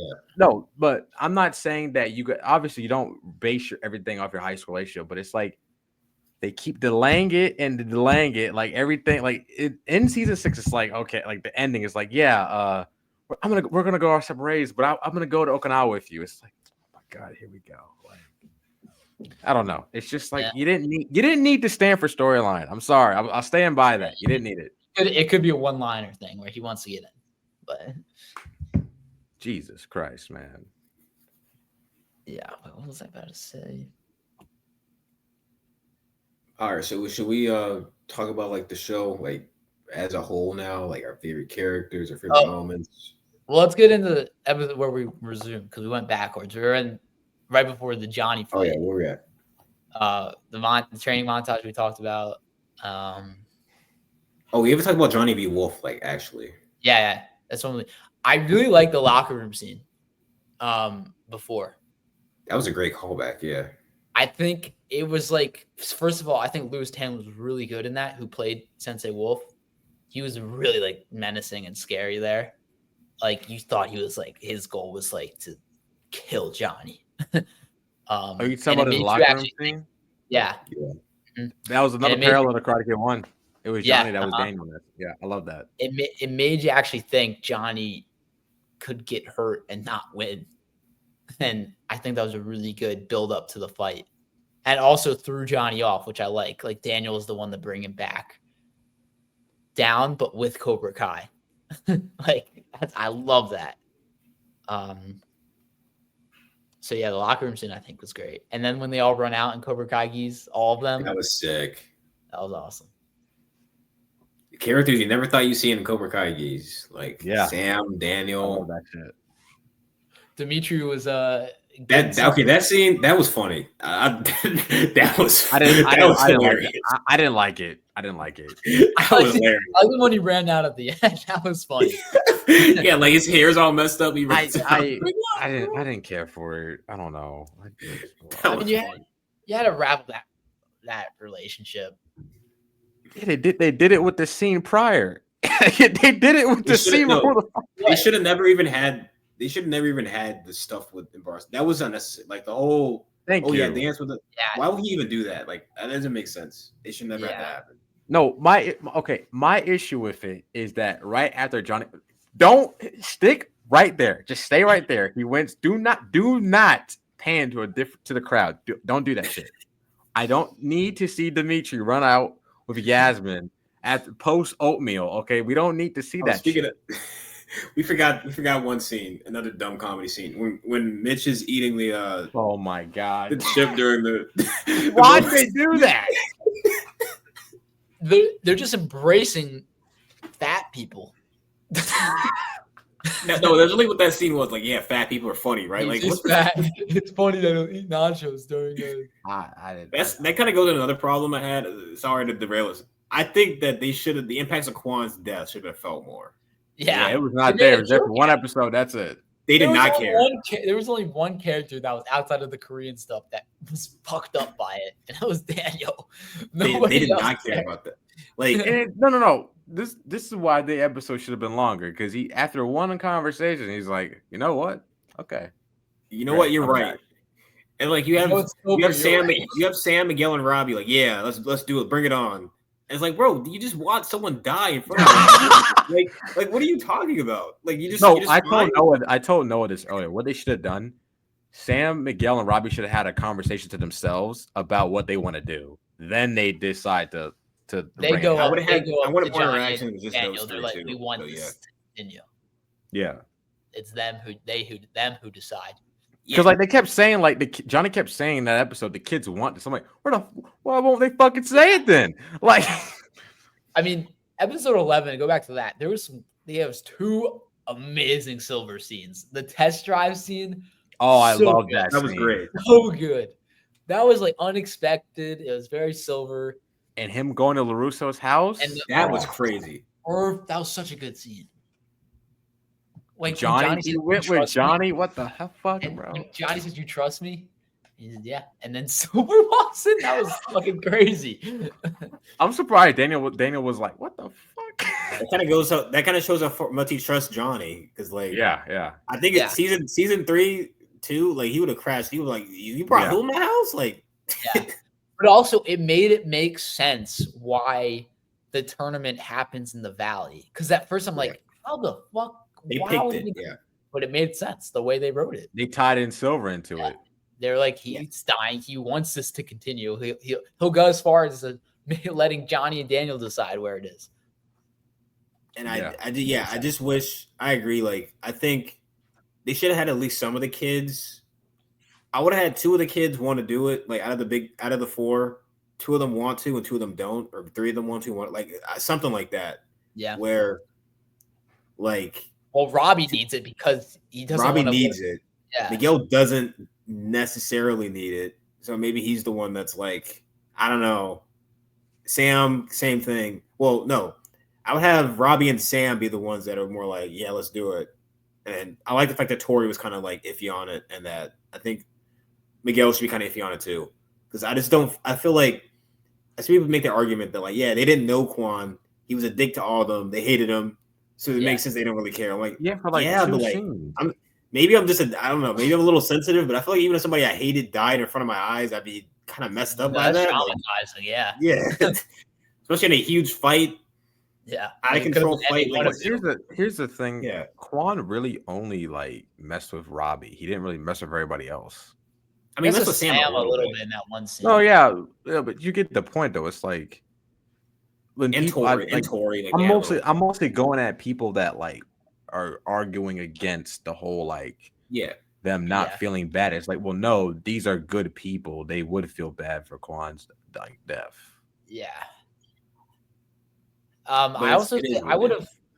This is what I meant to say earlier. I would have leaned in more the fact that Axel feels guilt about. Yeah, I would expected more of that too. Yeah, because that would have also been like why he doesn't want to go all in on these fights. Like what he doesn't want to do what Sensei Wolf's telling him to do. He doesn't want anyone to get hurt because of him. Also, I wanted more scenes of like him and Wolf and Silver training. Like those scenes, that scene where like he looks. That scene was great. That was sick. That scene where he looks. That's some underground badass shit right there. Like you know how he looks. He looks at Zara, and he was like, I need some fucking help over here. Like I kind of. Yeah, we were talking about this earlier. We wish they built that up more. Like we've never even seen Zara and Axel interact. Like was she supposed to feel bad there? Was she supposed to want to help him? Like, I don't know. I don't know the relationship. That scene was very villainous. I love the score in that scene. It's very villainous. And that scene where Wolf was like, if they don't fear you, make them. That was cold. He killed that. Louis Tan killed it. Yeah, he went all in. Part. Yeah. They think they can pull this on the 11th hour. Dude, Silver was crashing out, bro. No, also another great scene when Daniel tells Silver Cobra Kai never dies. Yes, that was cool. Great scene. Yeah. The way Silver walks away, he's like he turns his head because usually it's Silver that gets under Daniel's skin like over and over and over. Yeah, and Daniel finally gets the upper hand on him. He's like, "I'm not letting this dude bother me anymore." Like, he's throwing everything in his face. Like, you failed Miyagi. Miyagi knows a joke. One of your fighters got hurt. One of them didn't show up. In that scene, like the Daniel, he doesn't let Silver get under his skin anymore. Like it just doesn't work anymore. Yeah, Cobra Kai never does. I never never in my life. I think Daniel LaRusso would say the way he delivered that was great. Haven't you heard? Have you heard? Never dies. Oh, you don't know. Oh, you don't know. You don't know. Cobra Kai. Oh, you don't know. Oh, also another scene which I really loved. It was a funny scene. Was the whole Kevin Burkhardt ESPN opening. Ryan Clark cameo, dude. What the hell?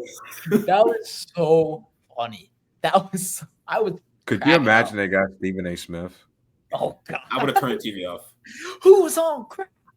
Who was on? He was on crack when he tried to kill Axel. Terry Silver. Who was on crack? And the way Silver was like, Mr. Miyagi were. He was a great friend. And he looks at the camera too. Yeah, we shared a student. Also, like, it's a background thing. I love the signs that people had, like, Yeah. Yeah. in the background to support, like, Cobra Kai and Miyagi-Do, like, the Take Him Down Tori, Marry Me Robbie. That was funny. Karate King. Amanda going crazy. Yeah, Amanda became full circle from season 1, like Xander's mom. She became that. Like, she was looking at Xander's mom. Now she's got the headband and the face paint. It was funny. It was Shannon that was the one looking at her like, what the hell? I'm glad she didn't bring her stupid boyfriend to that, by the way. Yeah, what was even the point of having that scene? That had to be cut out. You knew they were doing something with her boyfriend and Johnny. That'd be a fun deleted scene. I'm glad it's deleted. I don't know why you bring him in for that. The deleted scenes are gonna. You can tell they deleted a lot of. There's gonna be a lot of deleted scenes for this. Yeah, for sure. Back to the. We were at the fight. What do you guys think of the Silver and the Wolf and Johnny fight? I loved it.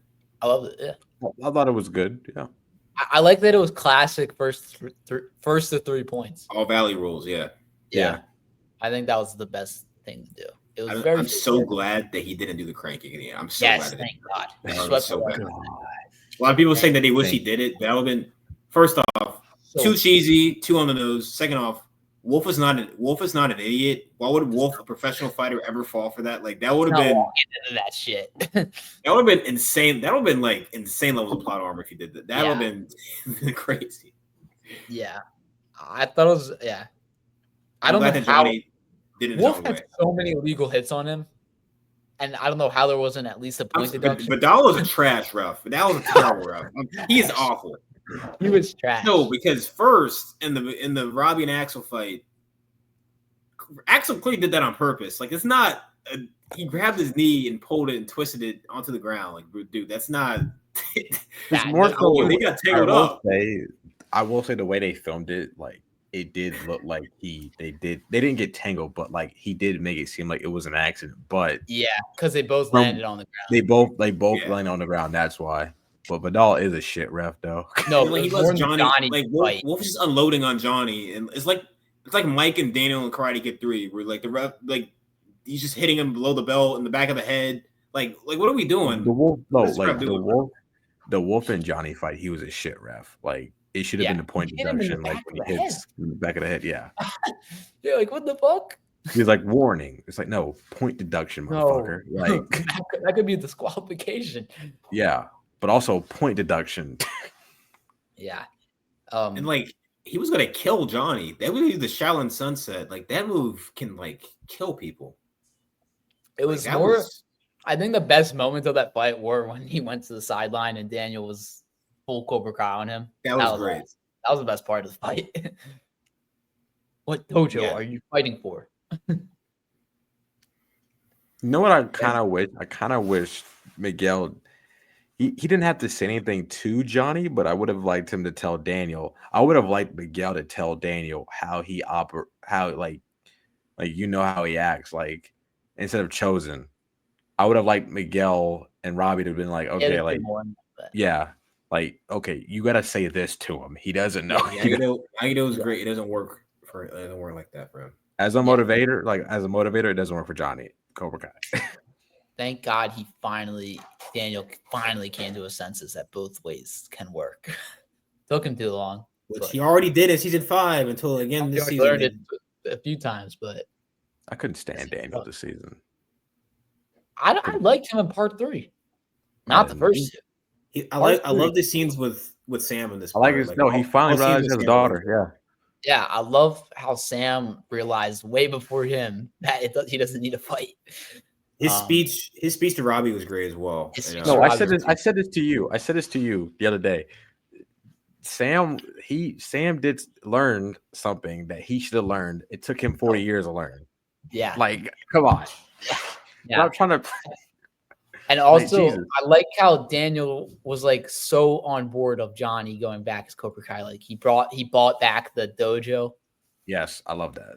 I love that. He tried to close it in season 1. Now he bought it. Yeah, he bought it. Yeah. Like, that was I like Daniel. And he brought back the rent down too from Armand. Like, that's why this feels like a continuation of season 5. It really feels like season 5 Daniel and season 5 Johnny again. Like Yeah, parts 1 and 2 didn't happen. Like that's what it feels like to me. definitely. Yeah. But yeah, Daniel and Sam, I think, were some of the best characters this part. I agree. I like Dan. I like him better in part, and I like him better in part 3 than part 1 and 2. I still have my issues with him as a character, but In part 3, though, you didn't like him? Like it was just part 3. it's just no. It's mostly the Miyagi's. No, I like him in like out of all 3 parts. I like him in part 3 the best, obviously, but it's just the Miyagi stuff just takes me out of it. I'm not invested. Number 1, and number 2, like the scene with like when him and Miyagi like in a dream or fighting. I did not like that scene one I bit. like that scene. I liked it too. I didn't like it. It's Daniel. To me, it's like Daniel overcoming those. To me, that's Daniel beating the last of the Cobra Kai demons he has, like the trauma he has from everything that happened with Johnny and the first movie, Silver. It's like because that's what was holding him back from fully embracing. Like Cobra Kai is like they did all these bad things to me and the people I care about. It's what they do after that I don't like. No, I don't like the necklace thing that was stupid. I don't like that. I'm saying like the fight is fine. It's after. I didn't want to see Miyagi's face. Just have it to where like he turns around and he disappears. Oh, I agree. I don't like that. I would have just Ralph's acting in that scene. The younger actor. I would have just done the younger actor who they got. Yeah, I would have done the younger actor. It's like the next. It's just like the Miyagi stuff.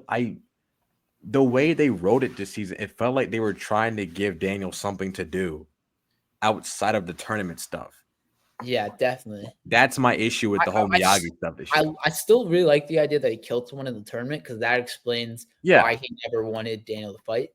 My issue with Daniel across the show, and this is why I like him better in the movies. In this show, he can't stand on his own as a character without Miyagi.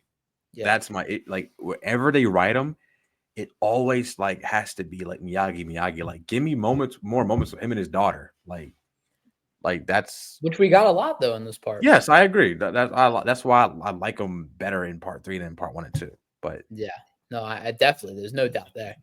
But yeah, I like the fight. I think you said it perfectly there, Darius. It's like him beating all of those demons of Cobra Kai, which makes him finally come to terms with it. But fuck up. But yeah, I don't know why they love to do this CGI. I think it was AI too. They said on Miyagi's face. God, I hope not. I'm pretty sure I saw something. They said CGI. I thought it was CGI deepfake. I think it was some AI. Oh, come on. Which is crazy because they just went. This filming of the season was delayed because of the strike for AI. So, but yeah, I don't know why they do that. But I really loved like the scenery of that scene, like the smoke around it. And I like the skeletons. It's like a modern version of skeleton. That it was fine. It's just I don't know why. It's mostly Ralph in that scene. I don't know. It was. You don't like it? I don't know. He was all right. It was very much like he was the kid again. I like it. I don't think it was that bad. Man, you really did not like that scene. I'm fine with the fight. Like I like Miyagi and Daniel teaming up to fight. Like you give me that. If that's your way of doing it, yes, I like that. But it's what after that what I have an issue with. It's after. Yeah. Like you wish it was him who realized that he doesn't need to fight, not Miyagi coming to him. Yes, and it's that. Like it's just the way like the camera pans the CGI Miyagi. I can't. Yeah. I'm sorry, but I can't. His mouth it was not matching up with what he was saying. Take it seriously. Yeah. It was because when we were watching it, I'm just like, oh, okay, they did that. Yeah. I don't know what that I know that I hate when it does that. No, it's just I don't know. I'll save it for a while. I ain't gonna say it. I can't say. What was I talking? Oh, Miyagi. I like that because like in the movies, it's always Miyagi saving Daniel. Like he saves Daniel from Chosen and his he saves Daniel from Johnny on Halloween. He saves them from Chosen and his goons. He saves them from Terry and Barnes and Silver. Oh, man. Like this time, he does save them, but it's like they're fighting as equals, not as Daniel off in the corner while Miyagi's protecting him. Like it shows that Daniel has become like his own man, and he can fight like he's a master now. And like that, he's like. I'm sorry, like just the way they filmed that scene is so funny. I like that he conquers the last of those Cobra Kai demons, like the things that were holding him back from fully embracing Johnny and fully trusting Cobra Kai. And I do think that the CGI, like I said, unnecessary, look bad, took me out of the scene for a minute. But Ralph's acting pulled me back. Like Ralph, he murdered that. That scene that's some of his best acting in the entire show. Like, it was like how Johnny confronted Kreese and he started like to turn into a teenager. It was like the same for this. Like Ralph or Daniel turned into a teenager again, talking to Miyagi. Yeah, he's like, you left me. Like, why'd you leave me? I was scared. I don't know what to do. Like, that was because like the whole show, Daniel, when he doesn't know what to do, he reaches back to like Miyagi because to him, Miyagi was like this perfect sage mentor who always had the right answer. That's why he's always going to his gravestone. I wish we got one more of those scenes, by the way. I wish Johnny he'd taken Johnny to Miyagi's grave. Yeah. And Johnny could have talked to Miyagi, thanked him for saving him. It's like that would have been cool. But Williams was obviously the better performance. Yeah, it was for sure. 100%. But I'm not saying they're on the same. I think I know there's similar. But vibes. I think like Ralph is a good actor. It's just like that. He's had better moments. I'll just say that. What did you like about it? Huh? What did you not like about it? Like what specifically? Wait, the scene or that scene? No, about Ralph's performance there. It's not bad. I can't explain it. I can't explain it without me just putting it on the TV right now. And it's just the way, like, do it, break it down. I can't do it. I'm not gonna do it now. But no, it's just the way when it pans to freaking like CGI Miyagi. It's just his face was so funny. I don't know why. They shouldn't have done that. I don't know. It took me out of the scene, man. I was like, what the hell? I don't know why. They should have did it the first time, and they shouldn't have done it this time. That was it. I don't know why they want to do that. When you have a guy who I like what it means. Huh? They casted a guy who looks just like him, too. Yeah, like, you got to trust your audience there. Like, yeah, we obviously don't know it's Pat Morita. We know it's not Pat Morita, but, like, we know, like, this is supposed to be Miyagi. I put Ralph with the Mary scene he acted way better than the scene with that. I think they're about the same. No, wait, what would you say? He acted better than what? What scene? I like his scene with Sam. How he acted in that scene where he's getting emotional. He was better in that scene. That's because that was probably Ralph. Like, I'm thinking about it. I didn't know what scene you said. No. I'll just save it for offline. I'll save it for offline. Okay. But yeah. So I guess we'll go back to the Johnny Wolf fight. We like that. And then what was it after that? It was the You're all right, Lawrence, the trophy. Oh yeah, and everyone's celebrating. That was a nice callback. That was great. Yeah. I like that Robbie had that. You kicked his ass, Dad. I love that. That was such an 80s thing. I loved it. Yeah. That was ADR. Yeah, it was definitely ADR. ADR this season, man. It was fine though. ADR this season's hilarious. It's so funny. I think that Tanner said he was like super sick where he couldn't even talk. Yeah, he had bronchitis. ADR all his lines. When he was, he said that like the whole, like when they filmed the fight with Axel, he had bronchitis, so like he did a lot of it, but he couldn't do all the stunts. And then for his lines in 14 and 15, he was sick and he could barely speak, so they went in and added most of them. Yeah, that's why Robbie doesn't talk that much in 14 and 15 because he could not. No one really, honestly, none of the kids really do in 15. But at the end. So they all celebrate. They're chanting Cobra Kai was great. And then the little the flash forward, like Johnny gets the house. Yes, I like that. The baby. I love that. Love that. That was I love the great. whole Sweet Child of Mine. Yes. It was very It was good. It was on good. brand. Oh, also small moment. I keep forgetting something. 13, Bobby and Daniel.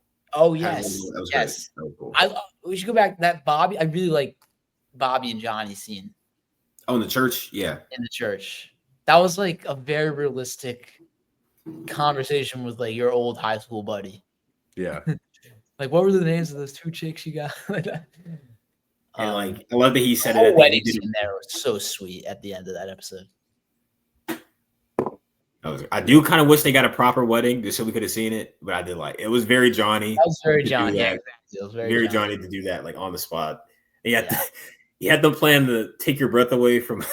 Yes, of course. I knew that was Top Gun. Yeah, I knew it straight away when they played the first sound. I was like, "Oh yeah, that's take my breath." And that shows how much he loves Carmen because he hates that movie. Yeah, he does. That's true. For non-plot film reasons. That's why he hates the movie. He just hates Maverick.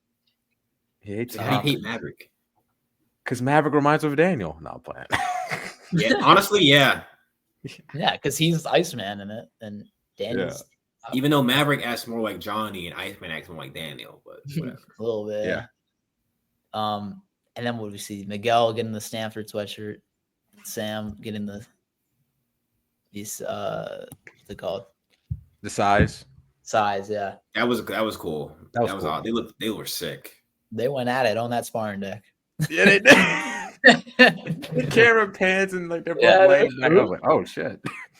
And it was Hawk and Dimitri. Yeah. Cool license plate though. That was funny.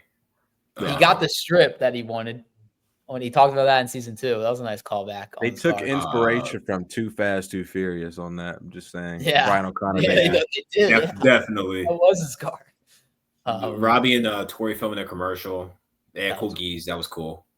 Yeah. Chosen and Kim. Yeah, that was really cool. That was funny. I love that. I love the idea that they're gonna merge the styles. That's gonna be cool. Kim was like about to get free. She had like her tongue. They're about to get freaking dickies. Like, yeah. And the magazine cover. No, we gotta talk about this. The Cobra Kai being open at the end of the new class. Kenny, Anthony, and Devin at the front. Love that whole scene. And then like Johnny, I love Johnny's speech. I love that the motto is the same, but he kind of like it's totally recontextualizes every part of it, so it's not negative anymore. Like he's like, strike first, like doesn't literally mean go out and start fights. Like no, it means when a situation presents itself, you got to be the first one to go get it. Not go start problems. Strike hard is give it your all. Like yep, go all in. Don't hold back. And no mercy doesn't literally mean no mercy. Nah. I love when he was talking about Miguel. Yeah. He was like, Miguel, when he came in here, he was a freaking beta dork. And now he's an alpha squad. Yeah. I like that he's like, he hasn't changed his ways, but he has. Like, he's still doing the thing. Because if you look at it in season 1, it was just what John Kreese told to him. He was just repeating. Now it's his own thing. He's found the good of what Kreese taught. With Miyagi-Do. Yeah, he's found the good of what Kreese taught him. He went to that kid. He was like, I want to ever see those dorky glasses in here again. You already know Kenny's going to win like the next 3 All Valleys. Yeah, and I know that we all have our feelings about Kenny, Anthony, and Devin. Like, but I like that. First off, I like that Daniel trusted Johnny enough to train his son in Cobra Kai, which is like insane to think about. I kind of want to see a Johnny and Kenny interaction, like how that relationship would be. That would be kind of cool. Yeah. Oh, he's gonna love Kenny, dude. Oh yeah. Yeah, he'll love Kenny. And it sounds like he likes Anthony too. Yeah. Yeah. And then Devin will be more on Miyagi though. Yeah. Which makes sense because she spent so much time with Johnny, so she needs to learn the opposite. Based on her performance in Barcelona, she needs to learn a few things. Sam said it. Yeah, Sam said it. Got you knocked off the board in 10 seconds. So I'll sit down if I were you. Yeah. No, but I love that because I was like RJ said earlier, I was worried about Cobra Kai being open after the All Valley just because of the history it has in the Valley, like the bad stuff that happened. A kid died. I still think was not addressed enough that a kid died. but it's glossed over. It is. But like everyone saw, the whole world saw that Johnny is a good guy. He fought the right way. He loves his students. He The loves his winner. family. Like it makes sense that he can stay open. Yeah. And it's a sister dojo Miyagi Do. I like the Miyagi Do still open too. Because like when Daniel said, "Oh yeah, my karate swan song," I was like, Nah. "Yeah, all right, bro. You sure?" You still got a movie to film, brother. You got a movie coming out, and also like you're just like you're a sensei just like Johnny is. Like that's who you are. Speaking of that movie, like I can see clearly now why Ralph would want to do this movie, because this is very much Johnny's ending and Daniel was supporting Johnny's ending. It didn't really feel like Daniel's ending. Not saying he should have done this movie, but I still don't think it should be happening, but I can see why he didn't want that to be the last time he plays Daniel. Yeah, he wants to go out on his own terms. I can kind of see that. Yeah. Well, he should have known that. He should have known that when he signed those papers. This was Johnny's show, buddy. Just saying. Nah, yeah. I mean, it is Johnny's show. It is Johnny's show. Yeah. But yeah. And that last scene at the I like that scene of them in the last scene where they're they're getting lunch and they're talking about like John and Josh were like at the bar. I finally forgot what they were talking. They were talking about Back to the Future and doing the Back to the Future Cobra. They're talking about doing a Cobra Kai for Back to the Future. I don't think they could do that. Which the creator of Back to the Future were like, we're never doing a sequel as long as we're alive. So, but that's kind of funny because Back to the Future also takes place in the Valley. So like that's why they were doing that. You can't have it without Marty McFly. Yeah, Michael J. Fox. Michael J. Fox couldn't do it, unfortunately. Christopher Lloyd's still around. Yes, he's still acting too. Yeah. But that was hilarious. I like that the big three got themselves in there. Mm-hmm.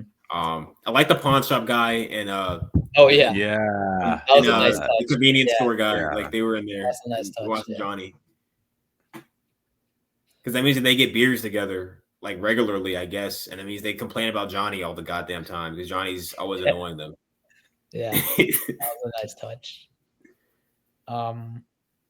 So and I like that last scene. It was a nice like Karate Kid scene with the fly, because that was like the one thing in the show they like never ever references the fly and like. I always thought about that. Yeah. Johnny just crushes it. It goes to show the difference between the two of them. Like Johnny's like, nah, I'm not doing that shit, man. Yeah, he was like, nice. Got the full. Got him. No mercy. Yeah, they. I think we can all agree they wrapped it up. They wrapped it up good. How we got there. Still a little scared because they spinoffs, but you know. They definitely. Here's the thing. I don't think the spinoffs would be bad. They'll just be unnecessary. I think they'd be bad. Well, I just don't know. What are they gonna do? What are they gonna do? Like, they'll be contrived. Here's the only one that I can see. The Miyagi prequel one is the only one that was actually enough story for like a whole show. Yeah, and I would not be mad if that happened. It's more of a Karate Kid prequel than a Cobra Kai prequel. Yeah, that's just like straight up Karate Kid. Like the Miyagi-Do side of it is more like, it's Karate Kid stuff. Like I don't think any of the kids, I'm sorry, could carry with these characters could carry their own show. Let Tanner be Robin, all right? Yeah, and the kids are gonna want to do their own thing. They got to build their career. This is a start. Oh, congrats to Tanner and Mary, by the way. Yeah. Yes, that was quite the reveal. Crazy. Yeah. I mean, Robbie and Sam end up together, living that married life. Yeah. But yeah, anything else we missed? But you know. Yeah, I agree. I agree. Thank you, Noah. I agree. Yeah, like I said, it's really hard to judge this whole season because it started out really slow, but it ended great. Yeah. I don't know. I love the ending. I love the ending. Part 3. Here's the thing. I think we all said this. I think this season could have been shortened by like 5 episodes. Yeah. And like if this is part 2 and then this, it would have been fine. Like keep some of the stuff that happens in part 1, obviously, because it has to happen. But like they didn't need it didn't to me. It didn't need 15 episodes. Like I'm not gonna complain about it. Like it's more of the show I love. So like Yeah, obviously it's cool to watch more of it. But Longer episodes, this might be a yeah, hot take, but if you're gonna keep the episodes how they were, and I can't change anything about them, I would have released part 1 and 2 together. I I agree. agree. Have like a really long gap in between part 2, or Yeah. it'd be part 1. Sit on Kwan's death for like an entire year or like Yeah, Like 6 months. agree. maybe not a year, like 6 months. 6 months. Yeah, Yeah, have like a agree. 6-month break just sitting on that, and then the next 5. That's what I would have done because part 1 is terrible. Sorry. I Yeah, don't that like wait part between one. part 1 and 2 where it's like I just really hate the end of part 1. I just don't like the end of part 1 where they just rush through and it's time and time that like Yeah. I When don't part know. 1 got going at the end, it ended. Like, Yeah. and And we had to then wait a while. Like, it feels like 3 different seasons. Like it feels like a slice of life season was just part 1 for the most part, besides like a couple things. And then part 2 was full on action, tournament, probably definitely the darkest part of the series, like in terms of stuff that happens there. yeah, And then part 3 is like the payoff 80s movie, feel good stuff. yeah, And it doesn't feels like they're trying to do a trilogy, like a Star Wars thing where it's like yeah, A New Hope, Empire, I and think Return of the I Jedi, but think like the main issue that is works with doing that 3 different seasons, not 3 parts of the same story. mhm, Like mhm. they all kind of feel different. Like part too different. one feels like a new story They look to different too. Cinematography's different. yeah, they do look, yeah. And then Yes, part two feels like a completely different show, and part three feels like the Cobra Kai we all know and love from the earlier seasons. yes. Yeah. Because I like part part one 1, and if part you were two don't gonna feel like do Cobra Kai. for part 1, if you were gonna do like the chill season or the chill part, you didn't even do the right chill things. Like, Yeah, have you the should kids have hang out had, and do stuff. yes, have them hang out. Yeah. Have Well, it's like I like I like said to you guys, like I said that what's missing from this final season is like the little things that were great in the earlier seasons were like, you know, moments where like the golf and stuff, or like Johnny and Miguel are at a Rock D. Snyder concert and stuff like that that was missing in the final part. mhm. And they let it consume the kids' lives too much, I think. Yeah. Yeah, the best scene in part 1, besides the Miguel and Robbie fight and all the stuff in episode 5 of Tori, is the frat party stuff. That's probably the best scene in that part. That's not like related to the Saigai Tai. Like that's the Yeah. only time. That was a fun fight. Yeah. Yeah, it was the Yeah. only time where like it felt like, oh yeah, Miguel and Hawk and Demetrius hanging out and being bros and stuff like that. You don't get And that much of was that. and that was the best fight for Hawk the whole season. That's sad. That is They did sad. Hawk. They did Hawk. Listen, you can talk about Robbie or Sam. Like they did Hawk dirty this season. They've been doing Yeah, they Hawk did. dirty. They did. They did. That's like because of what I said. They're him and Dimitri have become After one. season 5, I was like, they didn't really. After season 5, like they didn't nerf Hawk. They just there's reasons why Kenny beat him. Like it was the silver bullet. The ref was cheating. Hawk was going easy. Like there was reasons, but like this season, He's he's nerfed. nerfed. He is. Yeah. He can't fight properly. Dimitri's not there. Like he can't. Yeah. Like it's bad. Yes. Kenny's a better fighter. They should have at least letting him beat Yoon on his own. Like let him Yes. do that at least. Yeah. In the brawl, I would have had him and Robbie like team up. Yeah, that would have been cool. Like Robbie takes Quan, Hawk and Yoon. That would have been cool. Yeah. That's what I would have done. Yeah. But anyway, I think unless we've missed anything you guys want to bring up, we'll wrap it up here. Yeah. So that is our long review of 2 hours. Cobra season 6, part 3. Now how much we love this show. It's 2 hours Yes, of content. 2 hours. Yeah, And that's own episode. We could It's go longer on than for most longer other if we wanted episodes. to. We could go on for longer if we wanted to. But yeah, we'll miss this show for sure. It's been such a big part of all of our lives, and it brought us together. Yeah, and we can look past the flaws of the show because we know really what this show like means. It's the to heart. us people, the heart of it. Yeah. And when it's good, it's amazing. When it's bad, you can still look past that because of how good It's it is. still it's never unwatchable. It's never like Exactly. Yeah. Yeah. even It's at its very worst, it's probably the most It's stupid bingeable fun. show. Like Definitely. It's a very rewatchable show. Yeah, Yeah. bingeable, rewatchable. I'm sure we're all gonna rewatch this show a million times. Mhm. Probably some parts more than others, but Yeah. and we're gonna talk about it a million times. Like Mhm. I doubt this here, will we're be the talking about it last here, time we talk talk about it about it on this channel. on Oh, yeah. our friend It always Jacob's comes back. Yeah. our friend Yeah. Jacob's streams. The chosen one. We'll talk about it there for the King's Pop Culture. We'll talk. The show will never leave. Even if it leaves like the public consciousness because other stuff comes out and whatever, like we're still gonna be talking about it, just like the rest of the fans are. For sure. Yeah.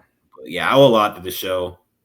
I'm sad to see it go, but I'm also happy because I'm happy that it didn't overstay its welcome and turn into like a shell of itself, which it very easily. So many shows make that mistake, and I'm glad that I'm just glad that it happened, and because it was not a sure thing that this thing was going to get renewed after the whole stuff with YouTube Red happened. Like it's a miracle.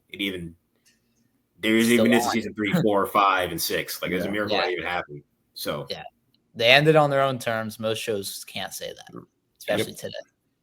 Thank you, John, Josh, and Hayden in the cast. Yeah. Thank you, Big Three, for making it a phenomenal show.